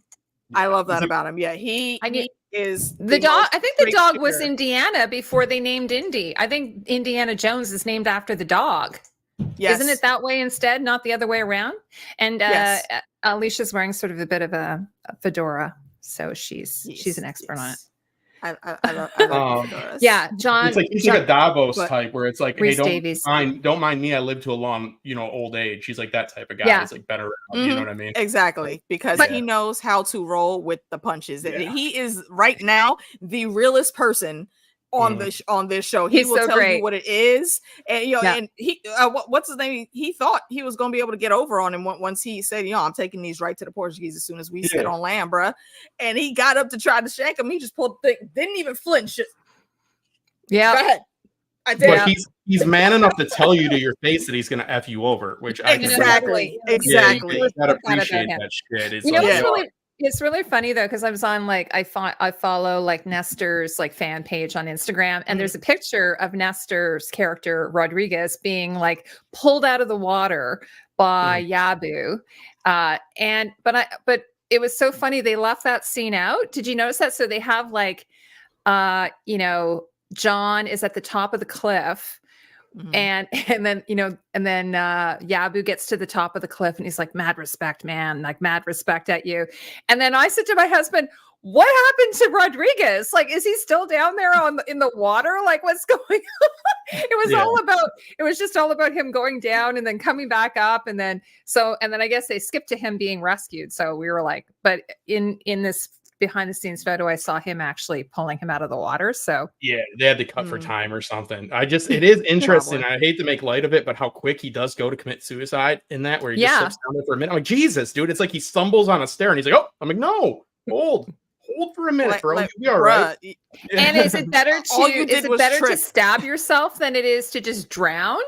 We also want to drown like an idiot, Heidi. I guess like it would be Yeah, drowning would probably be very embarrassing. I to- guess. be I mean, embarrassing they're to island drown. people, It's so just- it's like, yeah. I Just don't saying, know. You because can't- that would be like dying without honor. Like you slipped Yeah. up, and water It's so is what weird. took you out. Yeah. Anyway, it's he's an interesting probably- dynamic. I would say that probably Bashigi and Rodriguez are like my two kind of favorite characters right now. I just love them. I think they're They're just both really comic great. relief. They're a little bit of They're, comic yeah, relief. yeah, they Yeah. both are a little bit of comic relief, but they also are just real people. Like I Mhm. can relate. I don't like one of them that much right now, but that's just because I don't know exactly where his intentions are going to go in the long run. But I'm definitely keeping an eye on him. And Blackthorn could easily become Vasco. You know what I mean? Like, Easily. Mhm. yeah. Oh, like yeah. that Oh yeah, could- yeah, for sure. Oh like, yeah, that could be his trajectory right there. You know, at one Mhm. point they were, you know, so he's like, yeah, I remember this shit 15 Mhm. years ago. Yeah, and the other thing is like costume wise, I'll ask Carlos about this, but I noticed that he's wearing like a bit of a kimono underneath his, like he still has this sort of Western doublet, like with the big puff sleeves and the panes and Mhm. everything. And yet he's wearing like a bit of a kimono underneath it. So he's sort of like he's kind of got like a nice hybrid he knows outfit. he needs to blend in. Yeah, he knows to he blend still in. needs to blend in. Yeah. Yeah. Here, So I'll share it right I'm here. gonna be it's gonna be really excited to there he is. Yeah. Yep. Yeah, that looks like like a is that a gambeson to a point? No. It's a doublet.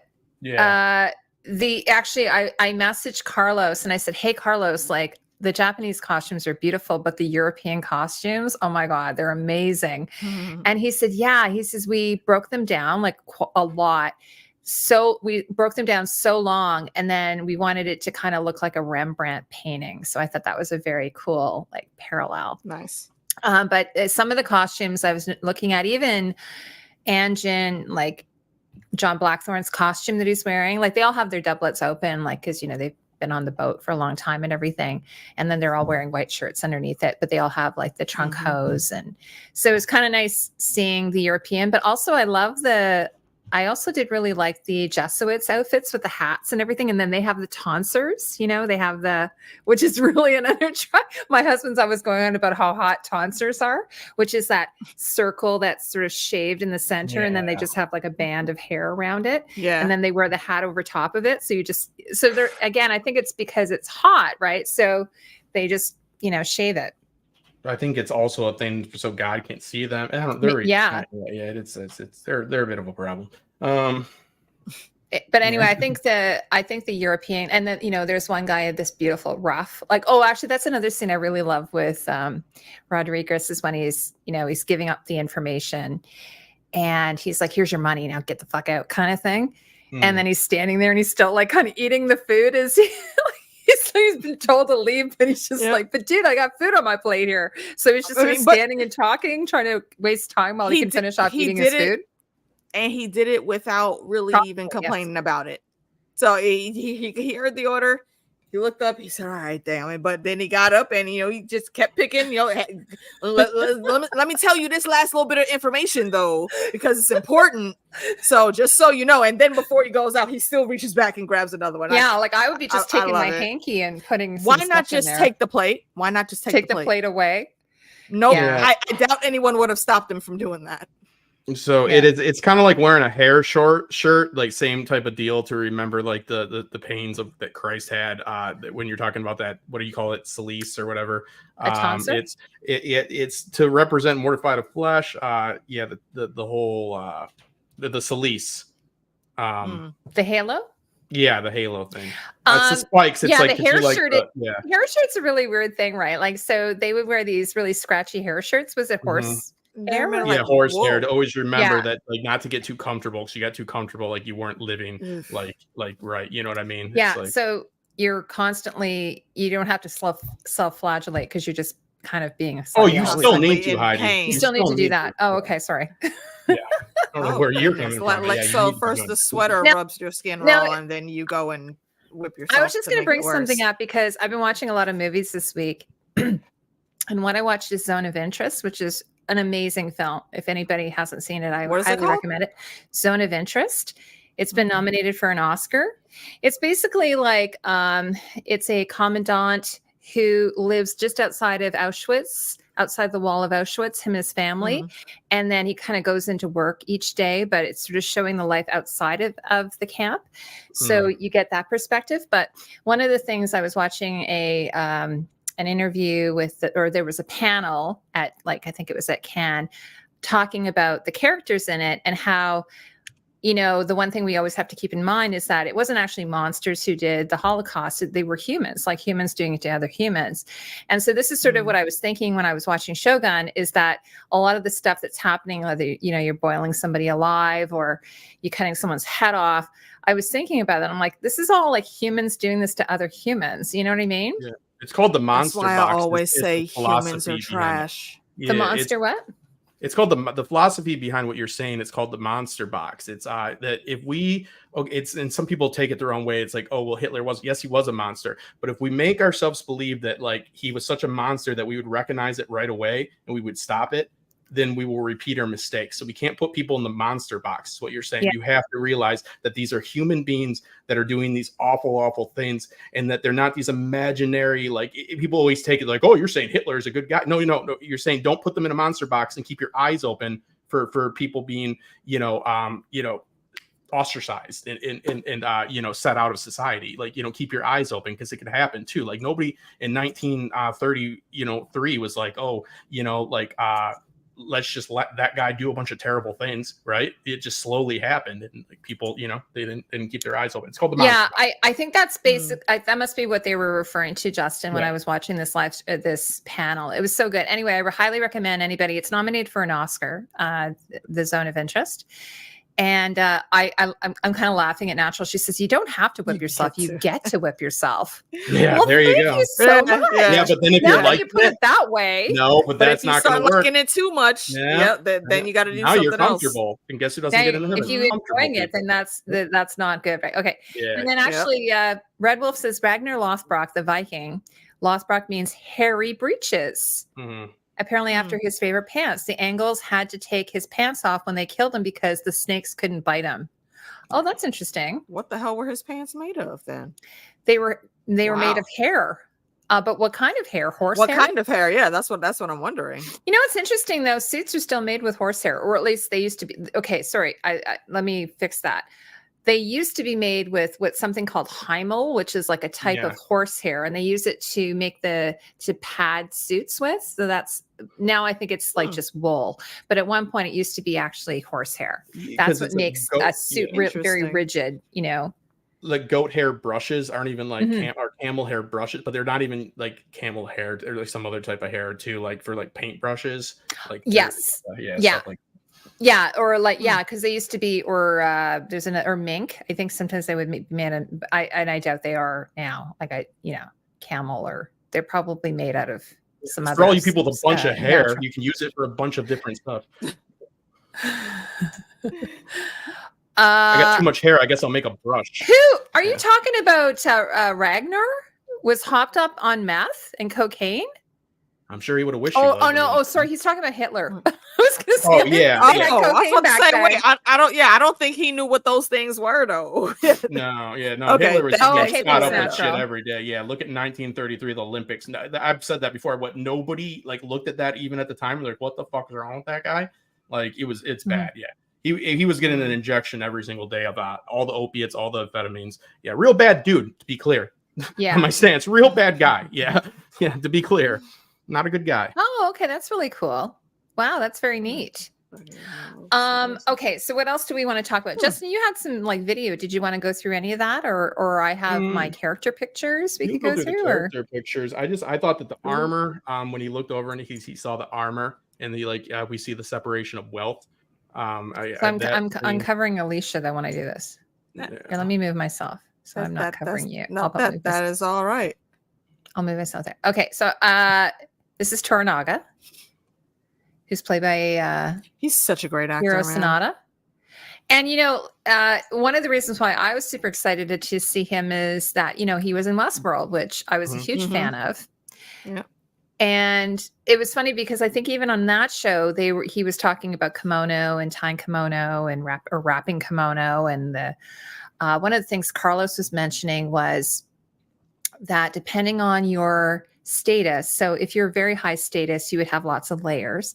But he was also saying that the hakama, which are the pants that the men would wear, you would have more pleats in them if the higher ranking you are, which makes sense, right? Because then it would be more fabric. More Yeah, fabric. then they do that like remember the Tudor like collar that goes Yes, like up more past your ears. I'm pleats. like, Yeah. look at how rich I am. It's like, Well, I mean, even that one guy, that the one Jesuit, he was wearing a very quite a thick ruff, and Yeah. which makes me think, okay, he must be the head. He's the head guy, right? Just Yeah, by he's got based the on most that ruff, fabric. whereas the other Yeah. ones are just more simple, right? So this skinny is Tornado. jeans if you're poor. Yeah, like poor person with your skinny Yeah. jeans don't get enough fabric. So this here, and I did a video just sort of analyzing the trailer. So this is what's called a war vest that he's wearing. So, and actually we saw that in Shōgun. We saw the war Low-key vest looks in like Shōgun. armor. Yeah, it is sort of rigid, but then you would wear that over top of your armor. So it's sort of, and it has what's called your mon, which is your family crest on there. And then, so there's John.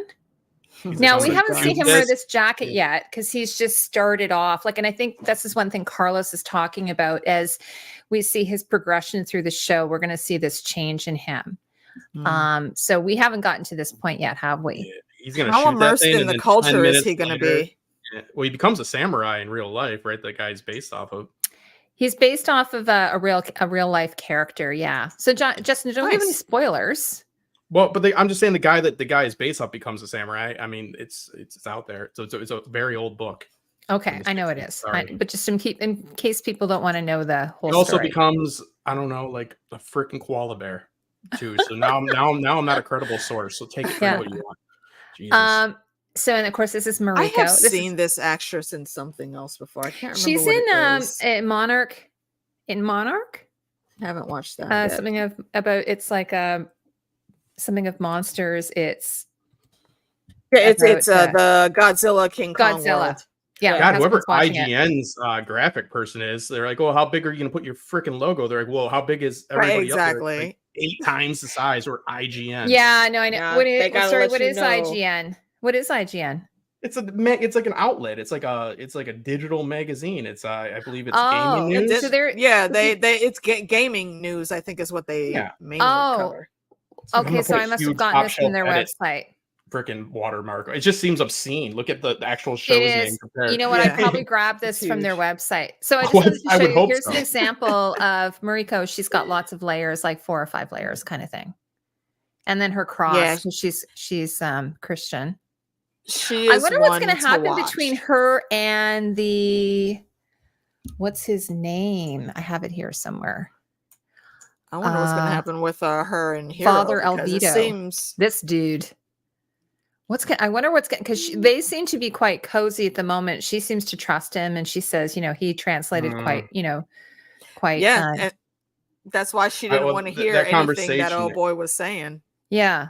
The conversation she has with him, he goes, I don't want you to feel like you're betraying yourself. She says, I have more than one heart, but it's like I have more than one mind. Like I can separate myself and see other people's perspective. She's like, oh, I'm not a freaking crazy person that only sees things one way, you crazy person. I think she's gonna stray from him pretty quick. It's just not only just for that hair. I think that she's see that's why I'm very interested in seeing how things are gonna play out with her and with Hero's character, because he's putting her in a position, I think, to kind of be like his secret right-hand person. Yeah. Like he's going to have an actual, because, the patriarchy, he's going to have a guy in that position, but it's really going to be on her. Like she's going to be the secret weapon. I think she's already moving in the shadows like that. And I really like the intrigue that's around what they're doing, that no one else is seeing. I love Silver Scale. Probably what usually happens when you realize your best bud's trying to colonize you. Yeah. Ninja Assassin. That's where I know her face from. Oh, okay. Yeah. So I was saying she's a New Zealand actress. Yeah. But she is Japanese heritage. Now, so here's I call him Yabu for short. I think he's totally my favorite character. I love him. I like him. Yeah, I like his character a lot. Him and Rodriguez, they're my two faves for the moment. The actor who plays him, like, I think is adorable, by the way. Like, if you look at his picture in real life, he's so cute. And then this guy, yeah. So this guy is I've seen him in the promo with Kiku, the prostitute, or sorry, she's a courtesan, she's not a prostitute. She's very high end. Spoiler. Yeah. So I'm wondering what's going to happen there. But there again, he's wearing like the war vest, as they call it. Isn't he the one that like finds the ship and like, or it brings something to his uncle? Yeah, to his uncle. My uncle's gonna like it. He's like, my uncle's gonna. And then his uncle's like, he's the clever nephew. Yeah. And then it gets. Yeah. Now this guy's a total dick. Later, it's gone. This is Buntoro. He is Lady Mariko's husband. And what is up with this guy? Well, I think it was like an arranged marriage. I think all the marriages are probably arranged, and I think. Well, like the way they describe him, he's a very angry kind of person. He's got a ponytail and he's bald. I mean, I think he's jealous. I think he's jealous of her. That's exactly what I was about to say. He seems like he has some issues with insecurity, and then his boss, not even his boss, but the boss above his boss, is pulling his wife in to do these things. So, this is his dad. This is his dad. Yeah, he's jealous of his father. Yeah. And he's jealous that he keeps using his wife for the translating. I'm reading it off the character. Yeah. That's exactly what I was coming to. He wants that importance. He wants her to be like barefoot and pregnant, right? I think he wants her to stay. Like he wants her to stay home, look after their child. Like I was kind of surprised she had a child because I was like, "What? She has a child?" Because she seemed very busy. Hope he doesn't mess like that. Also, with that scene, this is another thing that made me, almost instantly dislike him. He's sitting there like questioning the kid about his wife's movements. If your boss tells your wife, "Hey, come over here and do this thing for me," do you really think that woman's gonna say no? And if she did, and she stayed in the house like you seem to want her to do, how would that look to you? Do you really think that that's something that you could coast past? No, she was given an order. And yeah, it kind of reminds me of, and I know this is a ridiculous comparison, but in The Great, Peter, his best friend, he's sleeping with his best friend's wife, right? In The Great, have you guys watched that show at all? No. And his best friend, like, he's kind of like, "Man, dude, you're fucking my wife." Like, I'm not going to be happy about that, but he has to pretend like he's okay with it because he's the emperor. Cuckold? He's a cuckold. Yeah, no, he doesn't like. It's not like that. Like he just takes his wife away, and then he kind of gets mad at his wife, and she's like, "Well, what do you want me to do about it?" Like, I mean, I can't tell him no. So they're constantly sort of playing that game of like, how do we, they could leave the court. That's the one option they have, but they want to live in the court. They want to live the court life. So basically, his wife has to bang the emperor. Yeah, it's like don't go to dinner with Caligula. Like type deal. Yeah. But then they get to have this great courtly life. So, so I kind of think he doesn't really understand the politics of it or something. He's sort of like a little bit kind of an idiot. And I suspect like he's I suspect, but anyways, he's obviously an archer because he's got and he might be a very good archer, but continue to do that. You want to be like the big man in charge. Clearly, you're not your dad. Okay, your dad has going on. He's already proved himself. He's in the older wife, guys. Go ahead, Justin. Sorry. I was just gonna say the older guys. You notice there's a narrative that they all fought in Korea together. I think they lost, by the way. But like they all talk about Korea. Like so, the older generation. It's like, oh, we should have fought in Korea together. They did. I know that. I'm pretty sure they lost when they went there to try to take it over. That time. So, like in the 1960s, they were in Korea together. No, it was in the 50s, Heidi. All right, and China got involved. China got involved. They promised they wouldn't. No. Yeah. So it would have been like 1580. Like what year was that? Yeah, it would have been like 1580s. Well, I think constantly. So somebody in the comments are like that read what's his name. I'll have to look that up. You'll know. Yeah, no, but they talk about it. They cite it in the show. But I was going to make a joke about the guy. He's an archer. He likes to stand by and watch. Get the joke? Yes, Yeah. I do get it. Yeah. Voyeur. Now- Nasty. Oh, now, Good. so this is okay. So this is Fuji. So she's the mom, that has the baby I taken feel so from bad her. for her, Oh, man. so Yeah. awful. Not Yeah, only is so- she losing her husband, but now you're telling her she can't even hold her child. Now, I really Mhm. like that.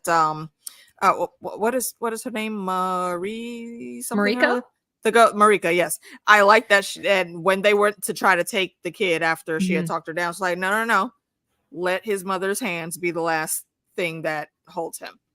And it just, again, I was pissed that she had to tell them that. Like, do Yeah. y'all not know what compassion is? Like, Yeah. come on, man. It's Yeah, so, we have to look into it's- how much of an actual cultural norm that was, because they did talk about it in the after show, and Yeah. it did seem to be quite normal. So maybe it would have been weird for it to even protest, as crazy as that sounds. Again, I'm not vouching for it. I think people are going Still to clip nuts. a few of these clips and be like, "This guy likes this or that," but no. Yeah, I mean, it was clearly something they did. Korea fights continue. Yeah, So Japan was always fighting yeah. with Korea back then. So Now, but then when Mariko, when she leaves the room, like she's very composed and everything, and she's the voice of reason. But when she leaves, she breaks down, right? yeah, and she does it in private, and that In again, private. that's Yeah. why she's like one of my ones to watch. It's why I Mhm. really like the intrigue that's going on with her and Hiro Mhm. right now, because she knows her decorum. That you have to be the utmost lady when you're in person, but in the background, after all that shit's done, yeah, go ahead and shed those tears, because we're human. Absolutely. She needs that time to grieve still. Yeah. And now this guy he is Yoshi Toranaga's son. So I Fun, guess right? Yeah. yeah. So we haven't seen much from him yet. Like he's just sort of like he's observing, It's just when they were out hawking, I think. out hawking. Oh yeah, that's right. Yeah. And apparently that is quite an accurate thing that they would have done hawking. I love fun that fact, scene. that Actually. hawk was only 2 weeks old, Heidi, and its name is Shōgun. That's a fun fact.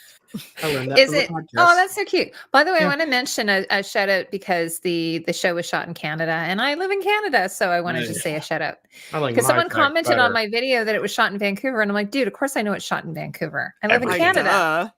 But apparently, I don't know. It's actually because it's a rocky coast. I guess maybe it looks like Osaka. Like it could possibly, sub in. I'm not sure how that works, but never been to Osaka, so I'm As not soon as sure. I get into After Effects, I'll make it whatever the hell you want. I was gonna say, yeah, they can. Yeah. I was easily pretty sure that make cliff that scene digital. was done Yeah. in, Now this guy is actually, it's funny. This guy in real life, IRL, he is a total hottie, but here they make him look really sinister Looks with like he's got the. like a Peter Pan hat on, doesn't he? I mean, he's Yeah. supposed to be a villain. That's the look of a villain. Like that's how Yeah. you know he's the villain of the show, at least for right now. But he's the got like villain. what's Peter Parker's boss's name? He's got like that white J. Jonah Jameson. Oh, I love Yeah. that. He's got the Joe Jonah Jameson sort of like white, strip up the side. You know what? there. I didn't even notice that. Yeah, did they not were all notice that wearing when I these was little watching. sort of You are like correct. they kind of look like Andrew's sister's hats. Yeah, I like how he's got it tied in a little bow underneath his little chin, though. So Yeah, he's they like, all- do you think his mom tied it for him? Probably That was Yeah. a thing with different styles of hats that they use. It's actually like a very official. I don't know what it's called, but I know it's very official. Like if you watched the show Kingdom, which was an awesome spin on the zombie genre. If you like zombie things, go watch that. It's on Netflix. There's also another type of hat that they were wearing as like royal guards, I think they were, or high class diplomats, and they had it on, and they would tie it the exact same way. Well, if they took Yeah, and I pictures of think us it's right only- now, they'd be like different hats. So look at and that. I think it's only the asshole. 5 that wear it. Only the 5 wear it. So we know, except for Osho, who's got like leprosy. He doesn't wear it because he's like poor guy. Is You that know why what he's talk about behind that? the screen? I was Is that why when surprised- they're in that meeting he's behind the screen? I didn't Yeah, know that's I was what actually wrong with him. surprised that they showed him without his veil on. I didn't think they would do Interesting, that. I okay. thought maybe they might wait till later, but he's like, "What are you guys talking about?" And I was like, "Dude, put your face back behind that screen. We don't want to be looking at that. We're eating." That was a good choice though, because that's how serious this situation is. Like that Yeah. that wasn't just a regular meeting. This was him Serious, trying yeah. to make sure all of his people were still in place where they need to be.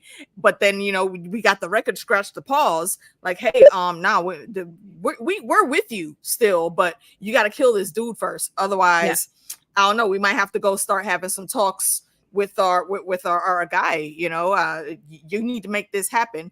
And it's so serious that he comes out full face, no cover. Yo, kill that motherfucker or we're out. But then they had to pull him out of that boil. Said. He was sitting in a jacuzzi, like that boiling water. He was just sitting in it, and somebody had to go pull him out because he's got leprosy and you can't feel anything. So they just had to yank him out there. Come on, man, get out of there. Get out of there. That's awful. Yeah, it's a funny leprosy joke. It's a funny joke. Yeah. Okay, this guy I want to show you because I saw a thumbnail that came up across my screen. He's a Catholic, I guess, but I saw something that he could potentially be the spy or the mole. Like, have you guys got any thoughts on who might be the mole? Who is this? He seems a little bit silly. Like he seems a little bit not all there. Yeah, I'm trying to think of a nice way to say. Maybe he's He's the one at the beginning where the ship comes to he's like singing a little song. Oh, wait. That's the same dude that was in that started the ambush, isn't it? No, he's the guy that that shaved head guy said he was going to tell his uncle about the ship. He was the guy sitting there and he was like, kind of was like acting like, I'm just going to say an imbecile, but he could have acting. Yeah. He's singing his song, and then there's like a bit of a fog, and then he sees the ship, and then he goes and tells them. But I think he could be he could be doing a what do they call it? I think he's definitely I won't say what definitely, do they call that? Kaiser, maybe he's like a Kaiser Soze. What if his name is just Todd and he's just got a T? And we think his name is Mirage. His name would not be Todd. It's Todd, and he got a T, and everybody thinks he's a Catholic. He's like, what are you talking about? It's Todd. Got a nice T. Tad. There's a show like that where this girl calls the guy Tad. It's like I don't know what it is. Anyway, I'll have to look it up. Okay, so next we have this is Ochiba no Katana Ruri. Oh, bye, Muling. See you, Muling. Thanks so much. Thanks for I'm glad you were here. I like your name. Yeah, I like your name too. Muling Mooncalf. With the Garfield. Wait, is that Garfield or Heathcliff? It is. It's like you could say you're a real Muling Mooncalf. I want to say it's Heathcliff, but the picture is small. Yeah. So one of the things that I thought, of course, but this is typical, like, you know, even in Game of Thrones, what have you, that she was married to the That's emperor. The courtesan, isn't it? No, this is the mother of the son who is, you know, the heir apparent. Yeah. The heir. That's right. And he's only like 8 or 10 or something. And she is obviously like, I don't know, in her 20s. And her husband was like, I don't know, 80. Although my husband said, he goes, oh, back then they would have looked way older though. I mean, like 1940 would have been terrible. So, I mean, yeah, back then, probably even worse. Who knows? So the emperor, when he was dying, like how old do you think he was? How old was that dude? The emperor, when he died, he was, okay, so the guy's, he was like 80 something, I believe. At least in his 80s. Yeah, but I would say late 80s, early 90s, maybe. But this is a 98 when that guy died. You're 31 is a hard 31. You know what I mean? Yeah, he might not have been that old, but anyway, she's definitely young, and she's got so she's max 30, I would say. She's beautiful. Yeah, at the very least, yeah, and And gorgeous. how many wives? And again, do they have multiple marriages? Like they had? They didn't have multiple marriages, if I'm remembering correctly. Sure. They would have like the main wife, and then everyone after that, I believe, would be like a concubine, I think. And I'm going on. I haven't researched this, full disclosure. I'm going on just what I've read in the Iron Widow. Book. Oh, okay. And that is by Zoran J. Zhao. If y'all haven't read that book, I think you should go definitely check it out. She's actually a YouTuber, or they are actually a YouTuber also. So check that channel out. I'll put it in the chat for y'all. And that's the book. Her book. It's based on the only female Chinese emperor. So from you got times. some. She's got that info in there. What's that? Go ahead, continue. But there, I've just learned from Wikipedia. That's just in the daimyos often had several wives to ensure the birth of an heir. And it's I'm going to say Shih Tzu, to make sure but I'm they got pretty at least sure that's one boy. wrong. Yeah, it might be Shih Tzu, like yeah, the dog. It's like no, I think it's something different. But there was something called that's the how it's pronounced. Well, because it said, like at one point it said Toranaga had expanded his region and also had approved several marriages. But so I was like, were they his marriages or were they other people's marriages? And he's like he's doubled basically his wealth and his influence in that time. Yeah. They actually end up doing like 30 years from now. This is not really a spoiler, but they end up, because all these guys are out of control, they like make them all go to the capital and like have like housing. So it's kind of like a B&B. You know what I mean? That they have to pay for, and they make their servants, like, you know, their plebs pay for it, and that causes a uprising as well, because they don't trust any of these people, because they are doing exactly this, going around getting multiple wives, you know, being Catholic when it suits them and not, you know what I mean? They're the shady and when fellas. It's not, yeah. I just want to show you here. Here's an example. I don't know how many Ochiba. She's got probably the most layers, which would make sense if she's she's like, you know, she'd be like she's Cersei, the main right? one. Yeah. She's the main one. Like Cersei would be like the queen regent. So that's sort of what she is. Like the principal wife, I think. The principal, is what they would call her. Yeah.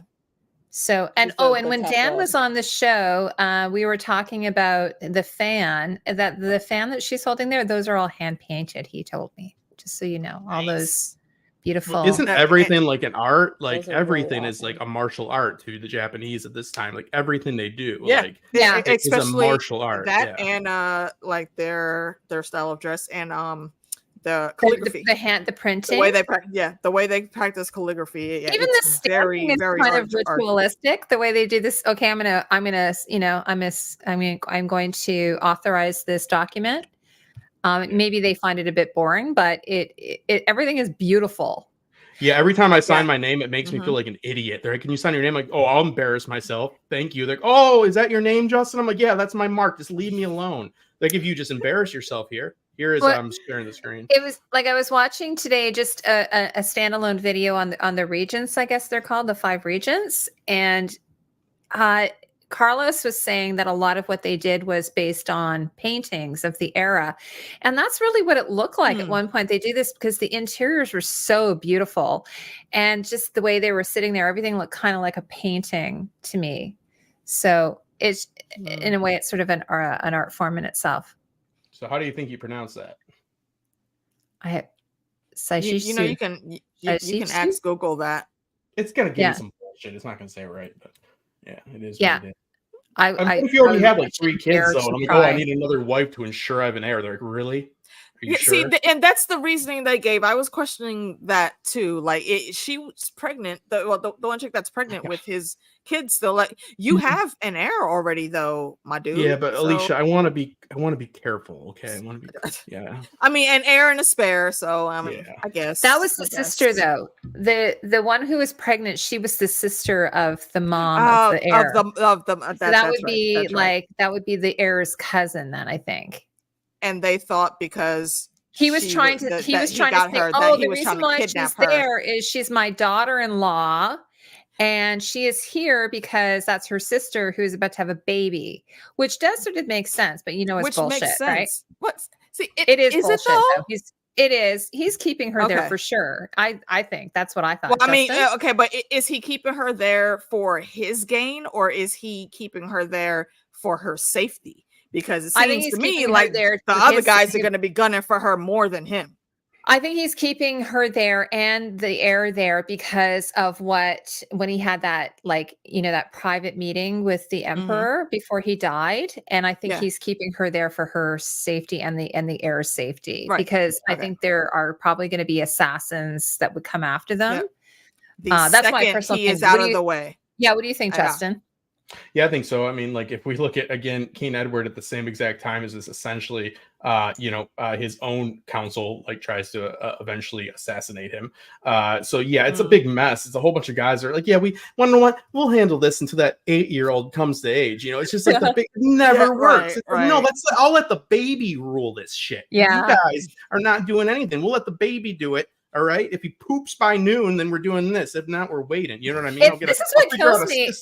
This is what kills me because this is based on a true story, right? So this is what kills me because you have like Europe and then you have Japan, and they have basically, they kind of like develop on their independently of each other, but then they sort of come to the same place in a way.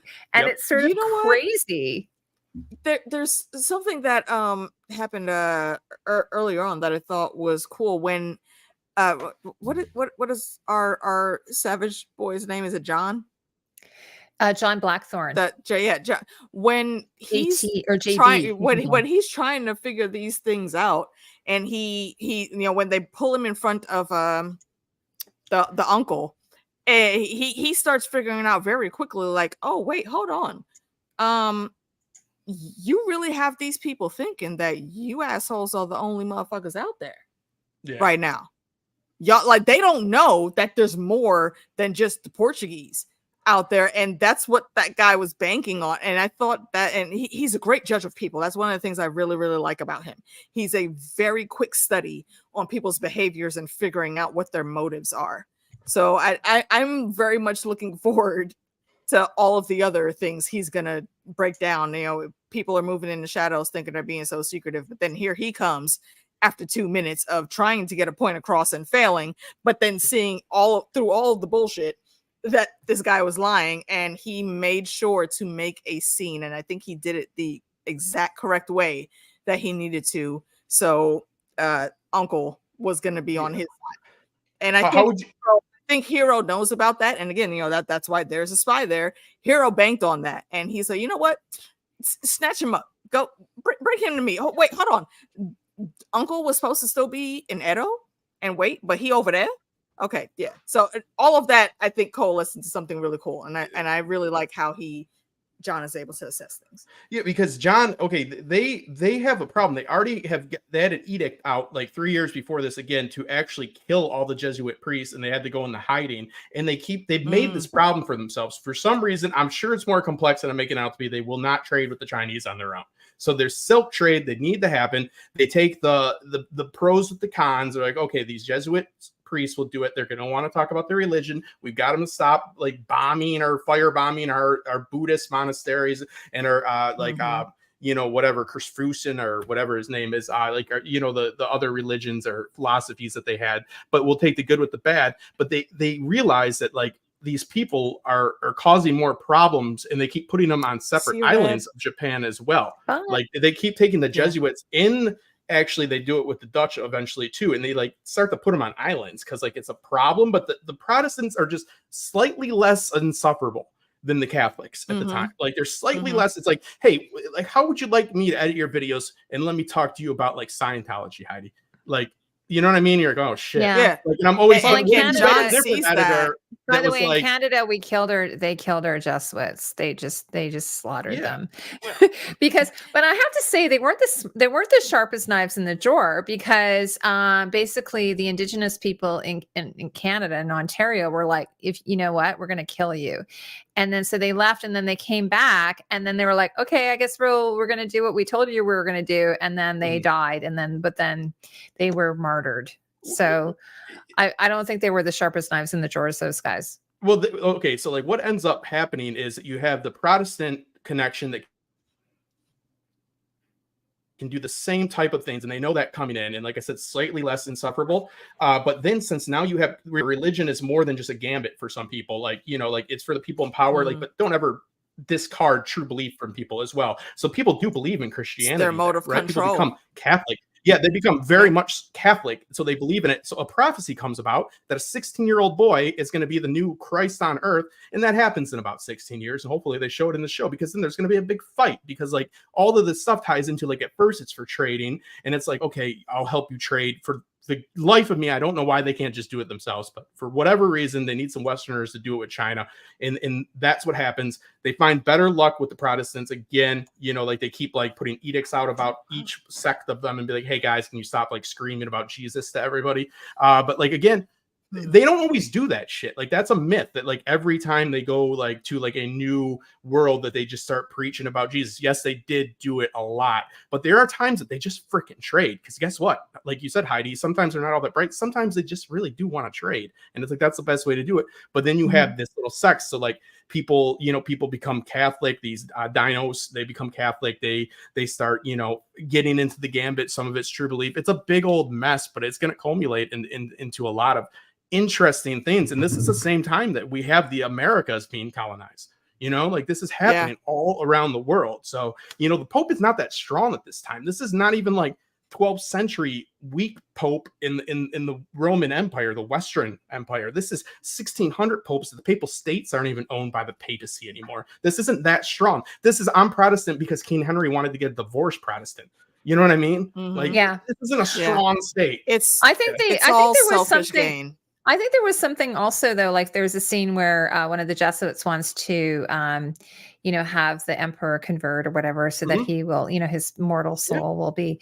And I know that, like for instance, in Canada, like in the 1600s and so on, that they used to secretly, when someone was dying, they would secretly kind of do it like behind the indigenous people's backs, because I think that there was something, if they got a tally, they must have had like quotas or something, like kind of like, parking meter people. They were like, okay, we have to get a certain amount per month. It's part of their religion. They have to do it to save their own soul. Yeah. To say exactly their own soul. So I think but that's still a kind of a monetary thing in a way. Like it's still transactional. It's always both ways.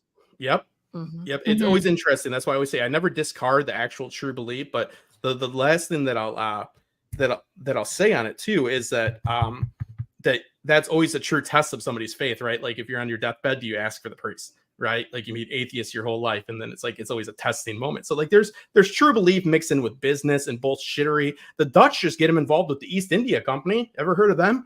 This isn't exactly a happy ending. You know what I mean? Like they're not great either. Like, so like this is, it is what it is. I don't know why they couldn't just call Japan up. Probably because they didn't have phones. Like, yo, we've got silk. Let's like, do this. Probably the whole thing. There's probably a lot of cultural, problems. I'm sure there are. Yeah. I keep thinking, why don't they just call each other or send each other a DM on Instagram? But they for some reason said we need to get some weird Westerners over here to do that for us. It's a problem. I think for this situation here with these guys, they're using it mainly as a form of control, but because they know how isolated Japan has been and all those countries that are in that surrounding area have been, they saw an opportunity to use a very specific narrative to get into those countries. And that's what it's there for. Like to Justin's point, when it comes to the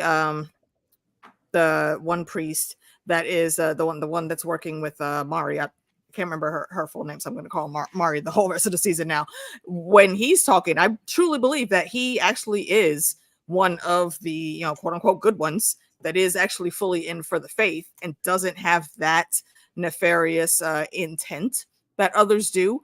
But he does know about that, and he's still co-signing to it quietly. So he is still shady. But he isn't the threat. I believe Mari when she says, he is honorable. I get how she would see that. But everybody else that's in there that they on some nonsense. And I feel like y'all need to be looking at things exactly like how Rodriguez does and just call bullshit when you see it. It's easy for to say, like back then. I never discount the beliefs of anybody, and it was difficult. And people can have their true belief and also use it for, abuses for as well. Bad deeds. So, yeah, it's Exactly. it's rough. And again, that faith does tell you that you need to help and save other people's souls. So it's like your duty to do it as well. So like a faith driven person would want to do that, so that you would have the people that went over there and they're like, we're just going to do this gambit, and then you have other people that do believe in it. Doesn't make it right or wrong. It just is what it is, and it's complicated. I think it's always important to respect religion. You know what I mean? Like, not to say, oh, they're so silly or they're so this. I think that there's people. Everybody's got a belief. Look at our Blackthorn. He's got a belief in something, right? We don't know if he calls it Jesus or God or Muhammad, but he believes in something. He believes he has a purpose. He believes he has a fate. So yeah. Something. Natural. I saw you retracted that comment, but I do see a bit of it. So I hope you upload that. Yeah, I think Japanese people trying to use personality, but the emperor. I think they're trying to use it to get the people together to put their own chosen emperor on there. So yeah, to an extent, I believe that. But I don't think the heir apparent that's there, I don't think he's the one that they're trying to make a figurehead. No, I think they will absolutely kill that boy if Hiro doesn't make the right moves and he gets removed from the situation, and they'll put their own guy, which is probably the head guy that has everybody else entrapped against Hiro. That's who is going to be put in as emperor. Like Hiro is definitely, his name is Hiro. He's definitely Yoshi. Yoshi, that's his name. He's definitely I think he's like the Ned Stark of the show. Like, that's my opinion. So? Oh yeah. No. Don't disrespect Yoshi. I'm gonna go to King's Landing and figure this all out. Yeah. I think Yoshi is moving a lot smarter than Ned. Oh, okay. No, but what I'm saying is I think he's the moral compass. Yeah. He's the moral compass. Okay. Like those other guys are like and he is very good politicking. He's very good at politicking. Whereas like that everything that comes out of his mouth when he's talking to them is absolute bullshit. But he has to play that sort of that game. Yeah. With the other four. But yeah, no, he's found this, like, I love that moment when he's realized that he has a move that Mariko brings to him. Actually, she brings that move to him. And it's like, ding, ding, ding, ding. I love that. Yeah. Because the boy, too, the I boy love that heir. He can read people there. Yeah, the boy heir, it's important to remember that his dad is the one that, like, banned 3 years ago. He put an edict out to like make them all go underground. So they're definitely not supporting him. They're definitely separating the power. And again, there's good and evil on each side of this. Yes. I want to be very clear. Good and evil on each side of this. It's not just some political game. Some are using it like that. Doesn't mean it's evil. People use a lot of shit for evil. You know what I mean? It's complicated. Oh yeah. Yeah. I think so, but this is why I know you guys didn't really see it. This is why I sort of think of it as being sort of like Game of Thrones, because it's like everyone's moving the chess pieces in different ways, and it could end badly for you if you play the wrong move, right? Yeah. So that's sort of why I sort of think of it as being a little bit like why George might have been inspired by this, because it does sort of have that feeling of you could be a Marjorie Tyrell and just play it completely wrong, and then you're dead. George is a student of history, and that's I think one of the first things that I learned about him, and one of the things that I really love about him, and how he pulled emphasis from so many different series and put them into this situation. I think it's pretty cool, and shout out to Silver Scale, because you were talking in the chat that where he said the boy is in a lot of danger. Oh yeah. And I read that in there's a famous line from Whoopi Goldberg in that movie, "Hey, you in danger, girl." That's exactly what I thought when I saw that. That's so fun. So George is interested cheers to you, Silver Scale. Yeah, George is interested in where this power lay in succession. So like these are all things that this show is dealing with. We're dealing with succession. Where does power really lay? Does it lay in trade? Does it lay in religious belief? Does it lay in lineage, in the name and blood? There's all these things. And also George believes in gray characters. He doesn't believe in like black and white characters. Like there's a little, one to agree with you on some points where you pull Ned into this. I would also mix in, he's also a little bit more, I think, like Doran Martell, to where he sees the things, he's trying to combat them, but he's not doing it in such an egregious way that it's like just right there in people's faces. He's moving a little bit behind the shadows. Yeah, he's hit some walls, some hiccups, like trying to get moms to safety and hold her there. They took that in the wrong way, so now he has to return her. But I think he is moving in the right way, because his life is in danger. Impeachment means death for them. This kid's life is in danger, and above all else, that conversation with the emperor that he had is, please protect my son. That was the main crux. He that's why I kind of felt like Ned Ned Stark to me, because it was kind of like, you know, like his sister giving Jon Snow to him and saying, please protect him. That's sort of why it kind of resonated that way for me. Promise me, Ned. Yes, exactly. But I was also thinking he also has good instincts. So for instance, when he decides to put John in his suite, like in his, you know, you should be very honored you're being put in Lord Toranaga's, you know, chambers, but he did it strategically. As a prisoner.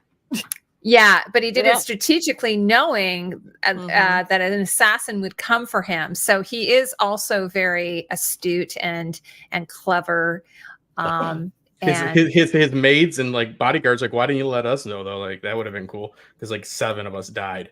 Like, you know what I mean? Yeah. I mean, I get it. Yeah, I don't hold him for that though. I understand because you can't always know where your people are. He was ready because you know what? Hey, Luna. Because you know what? Once the assassin lady came in, and I love though that these assassins that we hear about from history with this time in that country, they're usually always female because no one's going to expect female. And I love that. It moves so fast, but was she one of the staff? Like, was she already kind of like in working in the she was already in there, and I think she was placed there specifically. And then and also the other thing that reminds me of Game of Thrones is the pit, like the messages, the carrier, the ravens, the carrier. Yes, they use hawks. So I think they use and when he was in there reading that one thing, they used that as like a disguise for him to be able to talk privately with Grandpa, and then send him on the side mission to go and see about this random ass barbarian that's over here with a whole bunch of guns on this ship that we might need. And we gonna confiscate that. Go ahead and take the silver and gold while you at it. Cause you know, war is expensive. So we're going to need all that too. So yeah, I like that they had her come in there, and she definitely was already a part of the household. So it wasn't strange that she would be walking around anywhere there, but he couldn't risk telling anyone his suspicions. He just had to make sure that he was ready. And when it came through, he was ready, because they thought he was going to be in bed, and that's not what happened. You ended up getting sliced. Yeah, he pulled the whole like put like the pillow and the basketball like under the cover. Yeah, I thought he was going to sneak out with his girlfriend. Yeah, so was I. I was like, "It's a school night. He's not supposed to be doing that." Nah. You discredit my guy. Yeah, I didn't think at all he was going to run. No, I knew for sure he was going to handle that. No, he had a bard there going. I do like the way also like visually. Oh, by the way, another thing I wanted to mention is when I was speaking to Dean, the props master, is he had told me that he had watched a couple of episodes already when I interviewed him, and that it was actually quite bright. And did you find that? Like, because it's from the trailers, it looked like they put quite a bit of, they did the filters. Yeah, they put some shadows on it. Yeah, they put shadows. But when you watch the actual episodes, they were actually like fairly bright. I was kind of pleased to see that, some realistic lighting and natural lighting. They didn't give us the long night treatment. Yeah, they're like, it's a big battle, and they're like, what's happening? Like, nobody could tell. It's real dark. It's real dark. Yeah, and then they blame us, right? They blame the viewer, and then they were like, well, turn up your, it's your fault. This is what I love that they do. They blame the viewer. Contrast and turn up your whites and darken your shadows. I'm like watching. I'm streaming it. Like, you want me to stop and like adjust the settings and on my adjust TV? All this nonsense. Exactly. That is absurd. I knew it was bad because Casey Neistat like tweeted about it. So I was like, it must have been really bad if he was tweeting about it, because he's like a video guy. That's his, Yeah. I didn't even think he was out on Twitter streets anymore. Well, this was during the season 8. I always thought he was just aggressively opening up mail. He's always aggressively opening up mail. He sits down on his shelf and he slams down his mail. I'm like, careful, I mean, I know. All he does. I know. That's like the guy who makes. There's a guy who makes coffee before everyone first coffee, and he's always making coffee. And I'm like, dude, like, why? Never seen. Oh, you're just always making coffee. But then I think it's a sponsor, so it's like he's got to have the coffee. Yeah, sponsor. Might be. He'll be all right. Can I toss out? Can I ask you guys' thoughts on one thing? Just at the scene when he was getting dressed by the two maids, when he woke up and he's had no clothes on at all, and he goes to try to open the door and his hand just like shoots right through it. I love that. And it made me just like pull into a bit more perspective of when we were talking earlier, and I said, they always try to make themselves like smaller than they are. Like their walls usually were all paper, so when they speak, it's very soft, and they speak just loud enough for the person that they're in the same room to hear. They're not yelling or anything, because some of these conversations are serious and they have to be private, but you have paper walls, so that means you have to speak even lower than most people notice. And here comes this guy again calling them savages when he's the one in here busting the wall just because he's trying to open the door, and he doesn't understand that all you have to do is just gently slide it over with one finger. You could open that, and he's not used to moving like that. Yeah, and I love that. That's why I love that they put that scene in there. In his country, it would probably be like lead glass or something. Super I have watched heavyweight. people walk through their back panel glass, patio doors. I've watched my cousin and my buddy both walk right through one twice. Yeah, so I mean, like, it's not unusual for that to happen. That would happen to me every morning. I'd wake up, I'd be like, "Fuck, can I put my hand through?" It's understandable, but I get it's like also the secrecy there. It's like you gotta send origami to people like to tell secrets. You can't be talking while you're in the same room with them. Where are my boots? Yeah. Right. Yeah. He asked for his boots first, like not your drawers. Why you don't ask for your underwear first? The first thing you asked about is where are my boots. He wouldn't have worn underwear. They wouldn't have had underwear back then. Okay. Well, pants though. He's worried about boots instead. He's covering up his private parts. His ass is out. But he's worried about his boots. That's sort of a sign of like, I can't run anywhere unless I have my boots. Like, that makes no sense. I would not care about some boots if I didn't have pants on. No, give me some pants. I can run barefoot. Yeah. Well, he doesn't know where he's going to be running to, though. He has to, Doesn't matter. Doesn't matter. And probably they're the most expensive. Anywhere. Also, if you don't want people to see you without pants on, what do? You run. Mm-hmm. It was funny because I was thinking and if you want to not have people see you naked, you can run. That's not going to happen. It's really interesting because this is completely different, but I Justin knows this, that I support a family up in the north, and Canadians, we're kind of like we're a cousin of America, so we're we tend to be really loud and boisterous sort of thing. That is the first time I've ever heard anyone describe Canadians as loud and boisterous. We can be loud and boisterous. And so kind of like, we're like, America's cousin or America's brother. But anyway, so I remember so I'm working with this family, and they live up in the Northwest Territories, up in Nunavut, which is one of our territories. And I'm on the phone with one of the women, and I've seen this before, but they have such a difference in their culture. Everything is very, very soft. And so when I'm speaking to her, I feel really kind of ridiculous. I feel kind of loud. Loud and almost like a clown, because she's so soft and measured and quiet. And so, to them, maybe the paper walls are just enough. They don't need to have, because they have just a quiet conversation. Even when you're watching them eating their meals, everything is very quiet. But whereas John, to him, it would be like, oh my God, this is ridiculous. But I love that dynamic. I really like that dynamic. And when the maid came in, the first thing she looked at him and was getting ready to move, but then she looked at the door. And she was like, what did you do? She didn't say that, but you could see on her face, she was looking like, yeah. What? We got you in here. You are in an honored position being in this room. You just gonna break our shit?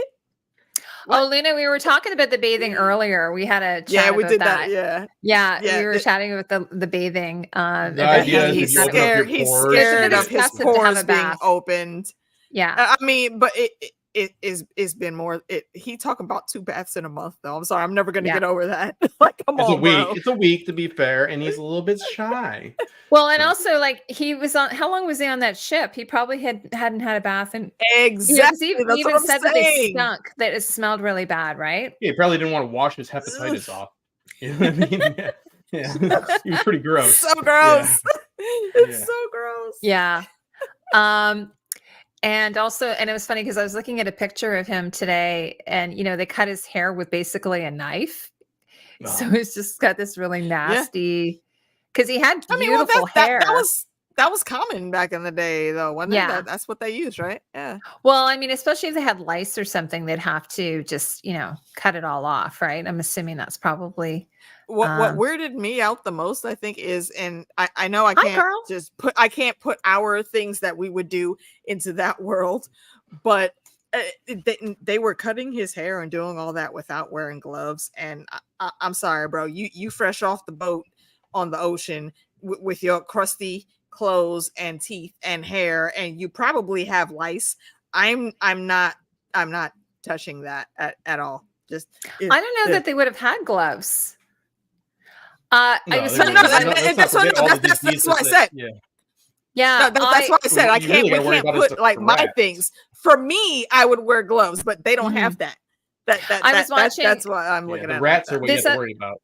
Yeah, this other YouTuber I was Yeah. watching, though, he was talking about there's a scene where I don't know if it's in the first 2 episodes, but it's from the trailer where this man he's got a fish on a like kind of a little table, a wooden table, and he's cutting the fish. And he said, you know what, he wouldn't have done that with his bare hands. So it's sort of speaking to what you're saying, but what they would have done is they would have used chopsticks to hold the fish down and then cut it with a Right. knife. So it would have been funny if they had if they'd used chopsticks to just sort of like, okay, and like, also we're just gonna just a try and shout like out. clean you. Shout out to chopsticks, though. I love using chopsticks. Yeah, I love them too. My son loves them. it's I great. actually bought my son a couple of sets of chopsticks for him to use when he's eating meals. He's obsessed with Japan, and he probably would love to move to Japan eventually. So he eats pretty much everything like ramen or any kind of noodles, everything like that he eats with chopsticks. Hi, Carl. Oh, I'm really glad you came, Carl. Silver Scale says, I like how Lady Mariko puts it to the other ladies. For some reason, he doesn't want to bathe. Exactly. That was pretty funny. So, Justin, is there anything else you want to talk about before we wrap things up here? Like, what are your, I mean, we don't know really what's going to happen in the next episode. Like I said, I watched this show years ago. I haven't read the book, so I don't even know what's going to happen. Do you have any I idea? know what's going to happen. You don't want me to spoil it, though. I know everything. Oh, okay. Well, don't Yeah, I got tell me everything, if but you've you're read gonna it say up I spoiled it. online. I I thought no, maybe I you don't. might just. I don't know. I don't know yet.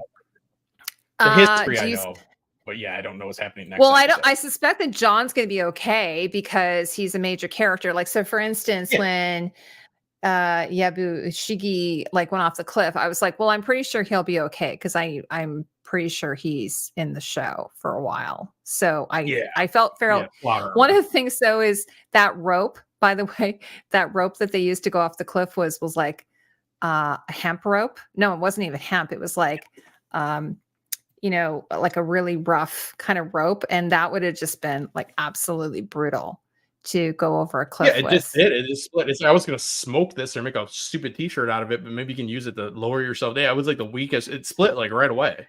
Yeah, it was a really horrible rope. And I'm actually surprised at that. Like their ships were so beautiful. They had the most gorgeous ships. And look at their clothing. They don't know how to roll like the Japanese know how to thread things. I was surprised that their rope was that bad. That was like the kind of rope that you see like in theater that they used to use back in the it's like a prop. Yeah, it's like a prop rope. Silver said, I really don't want this to be a mini series, by the way. I want it. Oh, okay. Well, yeah, I have read, and this is again Dean, who is on my live stream about a month ago, the prop master. So James Clavell wrote several books. So there's Shōgun, and then there's Taipan, and there's they call it the something saga, the Asian saga, I think. And James Clavell's one of his family members is a producer on the show. So I have a feeling if this season does well, they'll do another book. And then another book. So. I hope so. Yeah, that would be really cool.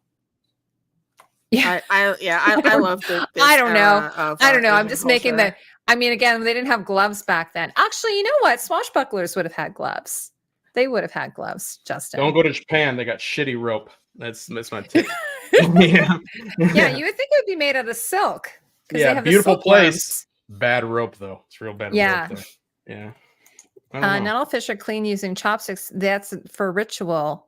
No, it wasn't. It wasn't for cleaning the fish. It was for cutting the fish. She was saying that they like he wouldn't have used his bare, like, he had his bare hands holding the fish down while he was cutting it. So what this historian said, he would have used chopsticks to hold the fish down while he was cutting it. That's what he was saying. Oh yeah, that makes sense. But I don't know. I mean, honestly, I honestly have no idea. Also, a girl might have been sitting on the first few minutes, so look into it. Yeah, we're gonna get into all that. Oh, the sitting It's a thing, beautiful yeah. show. I'm really, Well, yeah. I think it's she was sitting right there. Scala Gladiatoria has come out with a video about something being wrong, and Really? they'll always find. But I mean, Dean, who was on he's here, he's decent. He is, but Dean, who was on here, he was like, they ordered stuff from Japan that was actually labeled like 1600s Japan. Like it was like, he didn't even just get things that were reproductions of things that were like the saddles. He got actual, what is it, the period called again, Justin? Whatever it's not, it's before, it's we call it pre-Edo period. It's pre-Edo. It's like pre-Edo. Sendoku or something. Okay. Pre-Edo. Anyway. Be careful of saying pre-Edo. Yeah. Pre-Edo period. He actually he got a saddle that actually was like stamped like 1600 or just prior to 1600. So it was like an actual Japanese saddle from the actual period to get his stuff. Tokugawa. Well, they sound like they really, really care. Like they care about all of it. It's not technically the Tokugawa era yet because it hasn't happened yet. It's not like we haven't gotten into that yet. It's still the Senduko. Yeah, he's in the middle of impeachment now, right? I'm looking it up. To his full dynasty, I think. Yeah, sorry. If I don't have the proper word, I apologize. Yeah, it doesn't happen until like 1603, the Tokugawa era. Carl, you know what I'm talking about, don't you? Carl's still talking about the fish. Those were only used during the Shinto ceremonies. Go to any sushi bar, fish market, they aren't using them. Well, I'm not saying that they use them now, Carl. I'm saying that. What if I go to a real shitty one, Carl? You don't 1600s. I'm not going to go to a sushi bar to find out what they did back in the 1600s. What if I go to a sushi bar that's ran by like a Polish guy? Carl, by the way, when you have a chance, send me your address. I'm going to send you a giant can of pudding. Giant can of chocolate pudding. Carl. I looked up Japan. Oh, thank you. Korea. Thank you, Sarah. Japan and Korea is not good. Yeah. Guys. The other thing is, okay, so I saw before we head off, I saw Dune, and last weekend when did I see it? I saw it Monday night on the big screen. It's crazy, but I still gotta watch. It was so funny because you should totally go see it, Alicia. So it was funny because there's scenes where they're like whispering. They're like this. And I said to Jack, why are they whispering? Why are they whispering like that? He goes, it's dramatic. Is it the Fremen that were doing that? It's the Fremen. They're whispering like this. And then it's not just dramatic. And then another point, you're sitting there and I swear to God, the entire theater is moving like you're on the Titanic and you just got struck by an iceberg. It was like so is he crazy. Doing the voice? The whole theater was shaking because it was so loud. I actually had to put my hands over my ears, and just because it was IMAX and I guess surround sound and everything, it was just like the dynamic. Oh yes, good, Luna, go see it for sure. I would highly recommend seeing it on the big screen. I really want to see it in one of those what do they call it 5D theaters now, where they have like the full submersion of like all the extra background around the sides of the walls of the theater that you don't usually see. I want to have that experience, but I don't think we have one of those theaters in Columbus yet. I've never even seen IMAX. I go to see the movie and there's somebody on a stand-up piano. Why have you not seen IMAX? How have you not seen IMAX? It's a talkie. There's only a talkie by me, and then Timothy Chalamet. Oh, okay. I'll send you vanilla pudding. Yeah. No problem. I'm lazy. Yeah. So anyway, because I saw the first one in the first like Dune 1 on IMAX because husband snuck me in to a showing at TIFF, and then the second one they had an early showing, so I went to see it. So, but it's like, it's really long. Like I was like, I expect that. I Yeah, 'cause expect that from Dune. you know, the problem is nowadays you get there and you're there, and then there's the pre-show, and then there's like the previews. So by the time Mhm. you're done, it's like 3.5 hours. And you're like, oh my God, I've been sitting here, and the guy next to me kept For- kind of like squishing me out. And for Yeah. something that's a story that's as dense as Dune is, I feel like I would have been upset if it wasn't at least. Yeah, 3 I felt hours the first long. one was a little bit short, to be honest. Like, well, yeah, the Yeah, first one yeah. just kind of cuts off, right? It just yeah, ends because all this of is a one sudden. book that they're doing, right? Because This is yeah, other Yeah, it's one one book. book, and Oh, there's so Carl's much wearing his in still that suit. book. No, There's I so did not much wear in my that book Benny that there has Gesserit. to be 2 movies. I didn't wear my Benny Gesserit. I should- Question: Yes. Did you guys watch the 1984 or Of the course. children or the sci-fi Children of Dune that was? I haven't out seen in I haven't seen the 90s? sci-fi one. I think the Dragon Demands really love that one. He talks about it a lot. But I I liked actually it. even There's some though- discrepancies I have, but it was alright Okay. for what it was. now, even though the David Lynch one gets panned and everything, it's One kind of of my fun. faves. It's so good. Yep. Like I kind of like Yep. it's like I rewatched it not that long ago, and I actually, I've been going on I I know still we're getting like off it. topic here. I've been going on a watching RoboCop, and what else did we watch? We watched what's it called? The one where they oh my God, it'll come to me in a second. We're going back and watching all these 80s literally movies, gonna, all these sci-fi no, movies. I'm My son literally wanted to gonna watch send it. you an invite for every retro discussion that I'm Oh, thinking cool. of doing this year. Yeah, there's a lot to tell. and I do want to cover the old school Dune, because Okay, we should as do it. Let's ridiculous do it. as a lot of people says it is, it's still one of those camp I movies love the that you just costumes, love. Luna. I love Yep. the costumes in the Dune. Now, still especially suits were Lady cool. Jessica's costumes in Dune, the original. Oh my God, they're so good. She was And even- styling. And the Benny Gesserit. The Benny Jet, Yeah. The whole thing with the voice was a bit weird how Yeah. they did it, but I get it. And also, one of the best things about 1984 Dune, I think, is Captain Jean-Luc Picard was Oh in my there God, saving absolutely. everyone as Gurney Halleck, For the sure. weapons master. So They do. who They do. loved Captain Actually, Picard? Carl, that's funny you should say that, because actually I was working with this maple syrup company, and we were doing an event, and they sent me a bunch of maple syrup covered popcorn. So that's Speaking actually a of- thing. Speaking of maple syrup, Heidi, can you send me some more of those awesome Sure. maple I candies will, that you for guys sure. sent me that one time? Because they're Yes, very I will. tasty. Yes, the maple cookies. Yeah, no, it wasn't the cookies. They were like little tiny candies. I forget what they were they called. Smarties? No, what they weren't Smarties. Okay, I'll have to. I'll look it up. I will look Okay. it up, and when I find it, I'll send it to you. Yeah, I was going to say that. Sorry, I remember what it was. It was Terminator. I don't know why I couldn't remember it. Like with Arnold I would Schwarzenegger. love to discuss My the son was original like, "Mom, Terminator. I want to watch Terminator," and I'm like, "You do? Why?" And he says, "I don't know. I just Because want to it's watch it." So awesome. we watched it last week, and then we watched the week before that. We watched RoboCop, which is so good. Nice. The original, Classic the first feature, one, right? The original. classic. And so we've just been kind of going through and watching them. And so Jack and I watched Dune. Anyway, so I love going back and watching those retro shows. Awesome. But you know what I want to rewatch? Alicia, have you seen V Yeah, from the 80s? it's definitely going to be a thing now.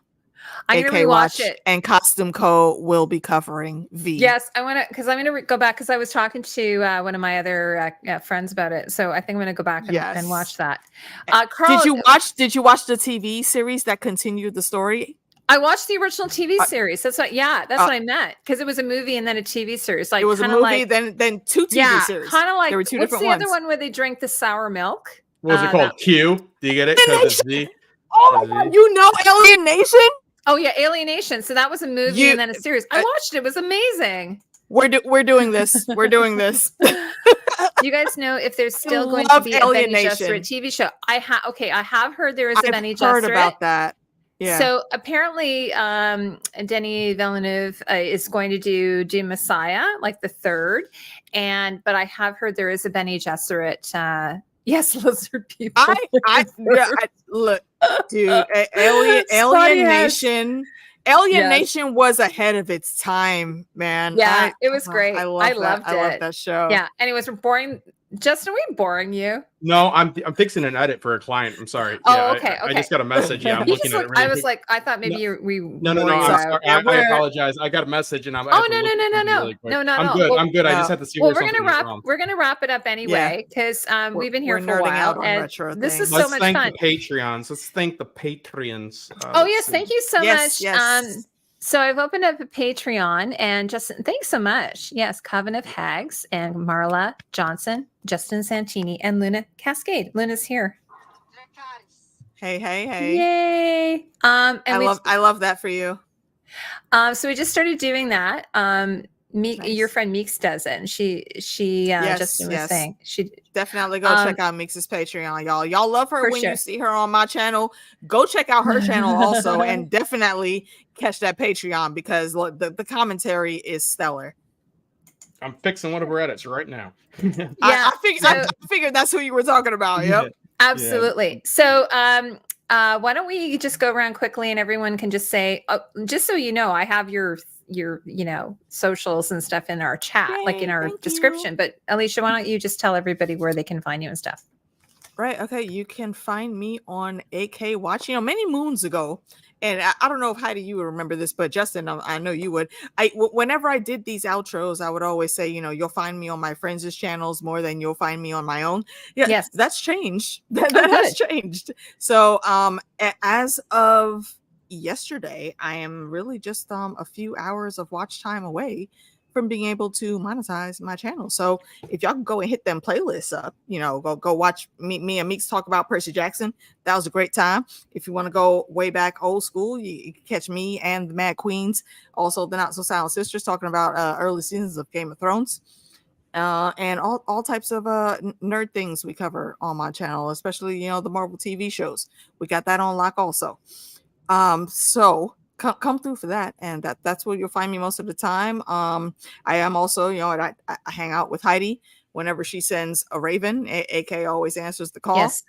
And definitely stay tuned. If you're watching this later and you're not subbed to Heidi, I feel like you should go ahead and just sub to Heidi because she's awesome like that. Any time I need like costume thoughts or ideas or something explained to me, Heidi is literally the person I call for that. So she's an expert in her field, and I always will champion my YouTube fam, and she is absolutely a part of that. So thank you again for having me, Heidi. It's always great hanging here with you and Justin. Hopefully we can do this, for the rest of the season. I'm all in if y'all want to chat about it. Of course. Coming up. We'll figure out what we want to do. Like we can maybe do a couple more episodes and then do another, sure. And then maybe do like a full wrap up. Friday, full wrap up. If you guys are around and you're bored, we're doing. We'll be a day late, but we couldn't let it pass us by. On the Citadel Trivia channel, we'll be doing trivia on Black history. So come through for that, please, on the Citadel of Trivia. I'll pop that link in the comments, or so you guys can find it easily. And outside of that, I might have a few other things coming up, and as you heard us discussing, we're going to do some retro discussions. V and Alienation are absolutely on the list. And there's another show someone reminded me of the other week called Dark Angel. I don't know if y'all remember that. Yes, with, Jessica my Alba. husband was really into that. Yes, my underrated show. Very underrated show. Yeah, and I would love to chat with somebody about it. So stay tuned. We got some things going on, and and I've got Alicia. I've got your YouTube and your Twitter. Are you on Instagram? Yes, I am. I will send that to you. I have to get you to send it to me because I couldn't find you, and then I'll add it. We'll do. And to answer Carl's question, Carl, we will have Tatiana back. I think I've been in chat. I was just thinking about Tati earlier today.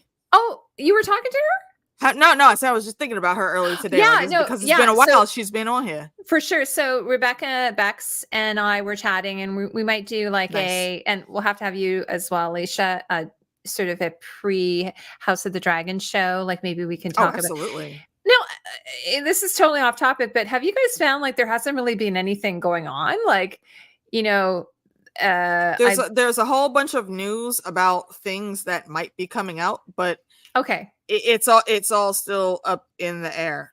Okay. So I don't know.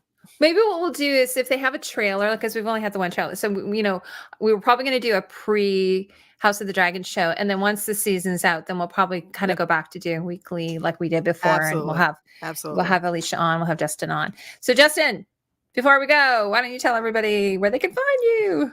You can't find me, and that's by design. It's always fun. It's always I know it's the worst. But yeah, no, it's always fun to be on. And if you need anything that you need, to be edited, and whatnot, I'll chop it up for you. So no, it's always great. Thanks, Luna. So it's great seeing everybody. Always awesome hanging out with AK. Always great seeing Heidi and everybody in the chat. Everybody's so nice these days. We have the nicest community. Yeah, we do. We do. And even who was it? Who said they were going to be nice to you tonight? Natural selection, yeah. Natural She's selection. Like, oh, I'm going to be nice to you. Yeah. Anyways, just go ahead. See, I wanted the backstory on that. Like, when was she mean? She always says mean things. She says mean comments that I only cry when she likes teasing Justin. Yeah, she'll say she something. She teased me, but she called me a drunk. Then I stare at it Which after. I am kind of a drunk, so that's not like it reminds me of why I don't stream anymore. I stare at that comment and I'm like, why? So am I though. Why'd you say that? Why'd you say that about right, me? This is merely social life. I don't get to and hang then out. 5 hours later, I'm like, I need to turn this off. I'm like, why'd you have to say that? So no, yeah. Well, as someone that's always drunk on her streams, especially for Game of Thrones, I feel you, bro. I feel you. No, it's because Alicia, you were in the chat last time because I was like drinking, and she's and so she was like, "Heidi, you're always drinking," and I go, "I know it's." Because I'm an alcoholic, but no, honestly, this is sort of my social. This is my social time, and I love hanging out with you guys so much. Same. And Tatiana and Bex and if I'm gonna drink, I'm videotaping it. I mean, like I'm an editor. Yeah, I'm taking it easy tonight. I think the last time I had you on, Heidi, was our Wheel of Time. Let's do it. And that's been a while. That's been a while. So, we should redo it. Yeah. Absolutely. And also the last time when we did the stream, it was a long weekend. It was like family day. It was. So we didn't have to get up work the next day, right? It was President's Day here in America. It was President's Day, which something I didn't even know. And if you have the right type of job for President's Day in America, I'm a terrible Canadian. I didn't know that my cousin had President's Day. I'm working right now. I don't ever have a day off. So yeah, it is what it is. So okay, well, anyways, you guys. So what we'll do is, we've just had 2 episodes. There's 10 episodes total. So maybe we'll do like a mid-season, and then I don't know. We'll see how it goes. If somebody are they dropping these week by week? Because I don't know what platform is this on? Is it Apple? It's on FX, Hulu, Disney Plus. That's not a thing. But it's on Hulu. Yeah, I have Disney Plus, but I don't have Hulu. Is it on? I have both of those, so I can get rid of one. Is it on Disney? It doesn't seem like it's something that I'm going to get rid of one because I have too many. Think it's going to be on many. Disney. I have I said to Jack, okay, you have to get rid of one of our platforms. So we have way too many now. I know you can bundle Disney and Hulu though. Yeah, but I'm thinking of getting rid of Netflix, to be honest with you, because I don't know. I don't really watch as much stuff on Netflix. I watch. Any way you do that, it fucks you, Heidi. Sorry for the language. Any way you do it, that's what I just did, and it effed me. Like then as soon as I get rid of it, then something comes out. Like something comes out. Yeah. You just got to bite the bullet. I just don't look. How are you? I just don't look at what I'm paying. I just don't look at it. That's why. That's why you need to have a network of friends. Like somebody pays for HBO Max, and y'all get the Max, and then somebody else pays for Disney Plus and Hulu, and y'all get that. There's ways to do these things. Yeah. Whenever I go down to my sister-in-law, she has everything. She's got like the full package, everything. Like I'm sitting there, she's got a massive TV. I'm like, because my brother-in-law works. He's like an audio guy, so I'm just sitting there. I got the huge TV, the surround sound, like every streaming service you can imagine. It's like living in the lap of luxury. My brother's got Hulu. My brother's got Hulu with ads. He's a real piece of crap. That's terrible. Yeah, I tell him every time. He's a real scumbag. I was watching Amazon yesterday, and they tried to play ads. I'm like, what? And what is going on here on Amazon Prime? Yeah. I forgot. Yeah, there's a whole $2.99. There's a whole section of Amazon Prime Video that is with commercials, but I can get that. I have the I guess standard thing VP. where Oh, yeah. I can't still have the things with no commercials, but there is a sub genre down there that has it. So I don't mind it because free is free, and also Tubi has a lot of great stuff on there. They're also free. And the 3-body problem, once that comes out, I'm definitely going to be covering that. Yeah. So stay tuned for that so too. I'm kind of like, to be honest with you, I looked it up, the description, and I have no idea what it is. Okay. For anyone that doesn't know anything about the 3-body problem, it is a book. I believe the author's name is Zixun Lee. Mm-hmm. And if you want to know info about it without having to do all of your own digging and research, head over to my homie Quinn's channel, Quinn's Ideas, Quinn's aka Ideas of Ice and Fire. He got that on lock, and he'll tell you everything you need to know about 3-body problem. And so he actually is the reason that I got into it. Yeah. He does. Yeah. Okay. He does a lot of book things outside of Game of Thrones. So, and that's how I actually learned about the 3-body problem. Because I read a synopsis of it, and I was like, I still don't have an idea what's going on here. It moves a bit. It can be seen as moving a bit slow because there's a lot of setup in getting to this, but the payoff in watching how the setup unfolds, like there's this intricate mystery that starts just right from the very beginning. Like it starts off with the big mystery is there are physicists, like high level physicists, famous scientists that are dying, and they're dying seemingly by committing suicide. So that's the initial intro is why is this happening, and then it goes into it really ends up being this really great space and alien involved series. I haven't read the books myself, but again, like I said, Quinn has. He's got the breakdowns for you, and there is also I believe is it Chinese or Korean? I'm pretty sure it's Chinese. There is a series that is out over there based on the 3-body problem. And if you watch the Squid Game, it just sounds like the solution is dig a hole for 2 bodies, right? Is that the solution? No, that is not the solution. If you watch Squid Game, the guy that played like one of the lead gangsters in that, he actually plays one of the scientists. I think he's either scientist or detective in the Chinese version of that show.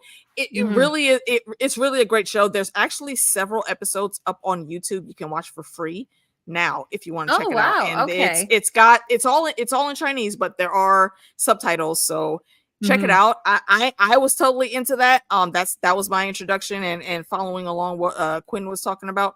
He's got some really great breakdowns on those situations, so definitely check it out and look out for the 3-body problem, because I definitely will be covering it on my channel when it comes out. Yeah, it sounds like Dave and Dan are like, let's just find something that's ridiculously impossible to shoot and make it into a show. Wait, is it Dan and Dave that's handling the 3-body problem? It's Dan and Dave. That makes me a little bit nervous because happy.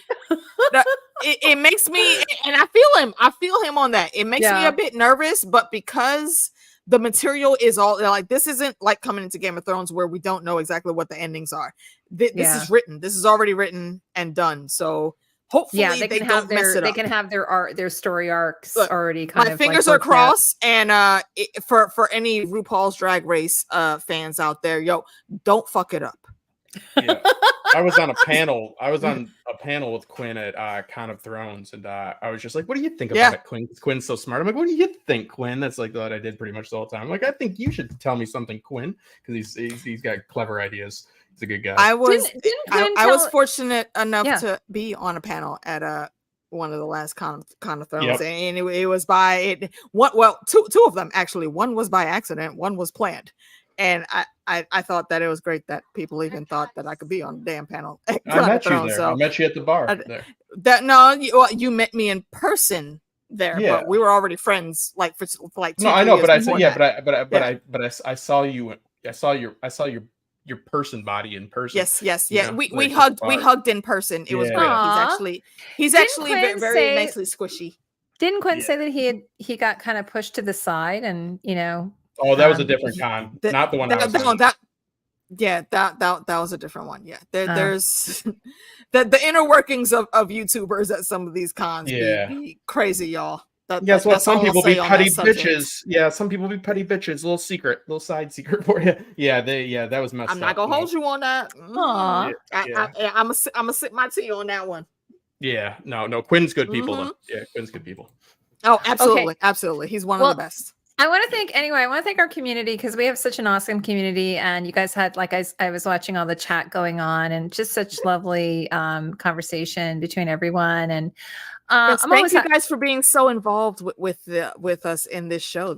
I'm so happy to be here, Heidi. Thank you me for too. inviting me. Like I said, I've been really excited about it, and I'm interviewing Carlos on, I think it's on March 11th. You know what? Oh, by the way, I was going to tell you guys before we leave, I got an email from Disney, and I don't get to say that very often. I got an email from Disney, and they offered me the 10 episodes up front. Would you like screeners? And I said to her, actually, I would prefer not to have the screeners. I'd rather watch it with everyone. Of what? Of Shōgun. She offered me 10 episodes of Shōgun up front before my interview with Carlos. And I said, well, you know what, to be honest with you, I'd rather just watch it with everyone else. So I'm not coming in. You can't buy me, Mouse. You can't buy me, Mouse. You could. I don't think that was them buying you, though. I think that was they could have given them to you. You could have just waited and watched them in time. I suppose there's an embargo. There's something exciting. I think Tony and I have talked about this. I think there's something exciting about watching it when everyone else is watching it. There's not a benefit.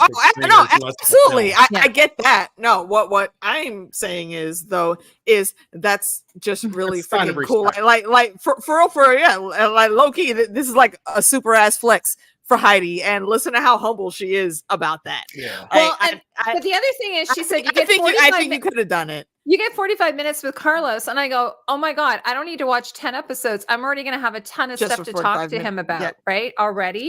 Which is what we've seen already in all the trailers and everything. And and like, he's so lovely. Like, I'll pester him on Instagram, and I'll be like, oh my God, Carlos. But see, that is just a testament to your skill in the industry, because for any of you listening later on that may not know, Heidi actually has worked in this industry for many years. So that's them recognizing that not only do you just have this successful YouTube channel, but you actually know what you're talking about. Oh, that's so sweet. I think really what it is I'm just a pain in the ass, and they're like, oh my God, like if she just, the only way I'm going to get rid of her is if I say yeah. Oh, I'm digitally smacking you upside the head for that assessment on the situation right now. You are skilled and you are awesome, and people recognize that. Own that shit. Well, it was funny too, because Tony Teflon one day asked me, how do you get people to come on your show, like to, like a designer or what have you? And I said, to be honest with you, my secret weapon is I just ask them, because I think a lot of times they don't get asked. They're like, especially some of the smaller designers, they're like, oh, no one asked me. And then, and so what I noticed is, like, there's a show he covers called From, which I absolutely love. It's such a good show. Yeah. It's a really good show. And he went out. He's had people on there from that. He's had people on there. He's had like a lot of the cast. He had Smiley, who was so great, and a lot of the main cast. And all you have to do a lot of times is just ask. Yeah. And I've talked to what's our guy's name that played? We call him Uncle C, but Corliss Valerian. Yes, that's Tony's boy. I've spoken a few times with him, just back and forth on Twitter, like on Twitter. When he first got it. Yeah, I know. So, and I think it's because he's probably also a big fan as well, and then he loves to engage with the fans. But he's just like Steven. Is it Steven? Steven Toussaint. Yep. Toussaint. Yeah. He just seems like the nicest person. He's a genuine dude. He really is just a genuine dude. And I'm saying that just from the few times that we have spoken on Twitter, and that was because I was brave enough to actually try to see if a celebrity would even chat with me, and he did. Yeah, because I've tagged him a few times. I love genuine people like that. I've tagged him a few times when I've done a shout out about his costume, and he's liked my comments. Yeah, the same thing happened. The same thing happened when me and Monero were covering what is it? The Blood of Zeus. The mythology show that was it Netflix that was on? Oh, okay. Was it Netflix or Amazon? But I was tweeting about it on the Twitter roast, because I refuse to call that thing what it's called now, and I didn't even tag like the creator of the show, but he ended up seeing my tweet and we talked back and forth a little bit after that. So yeah, you never know who's gonna listen to y'all. So if you're feeling froggy, jump.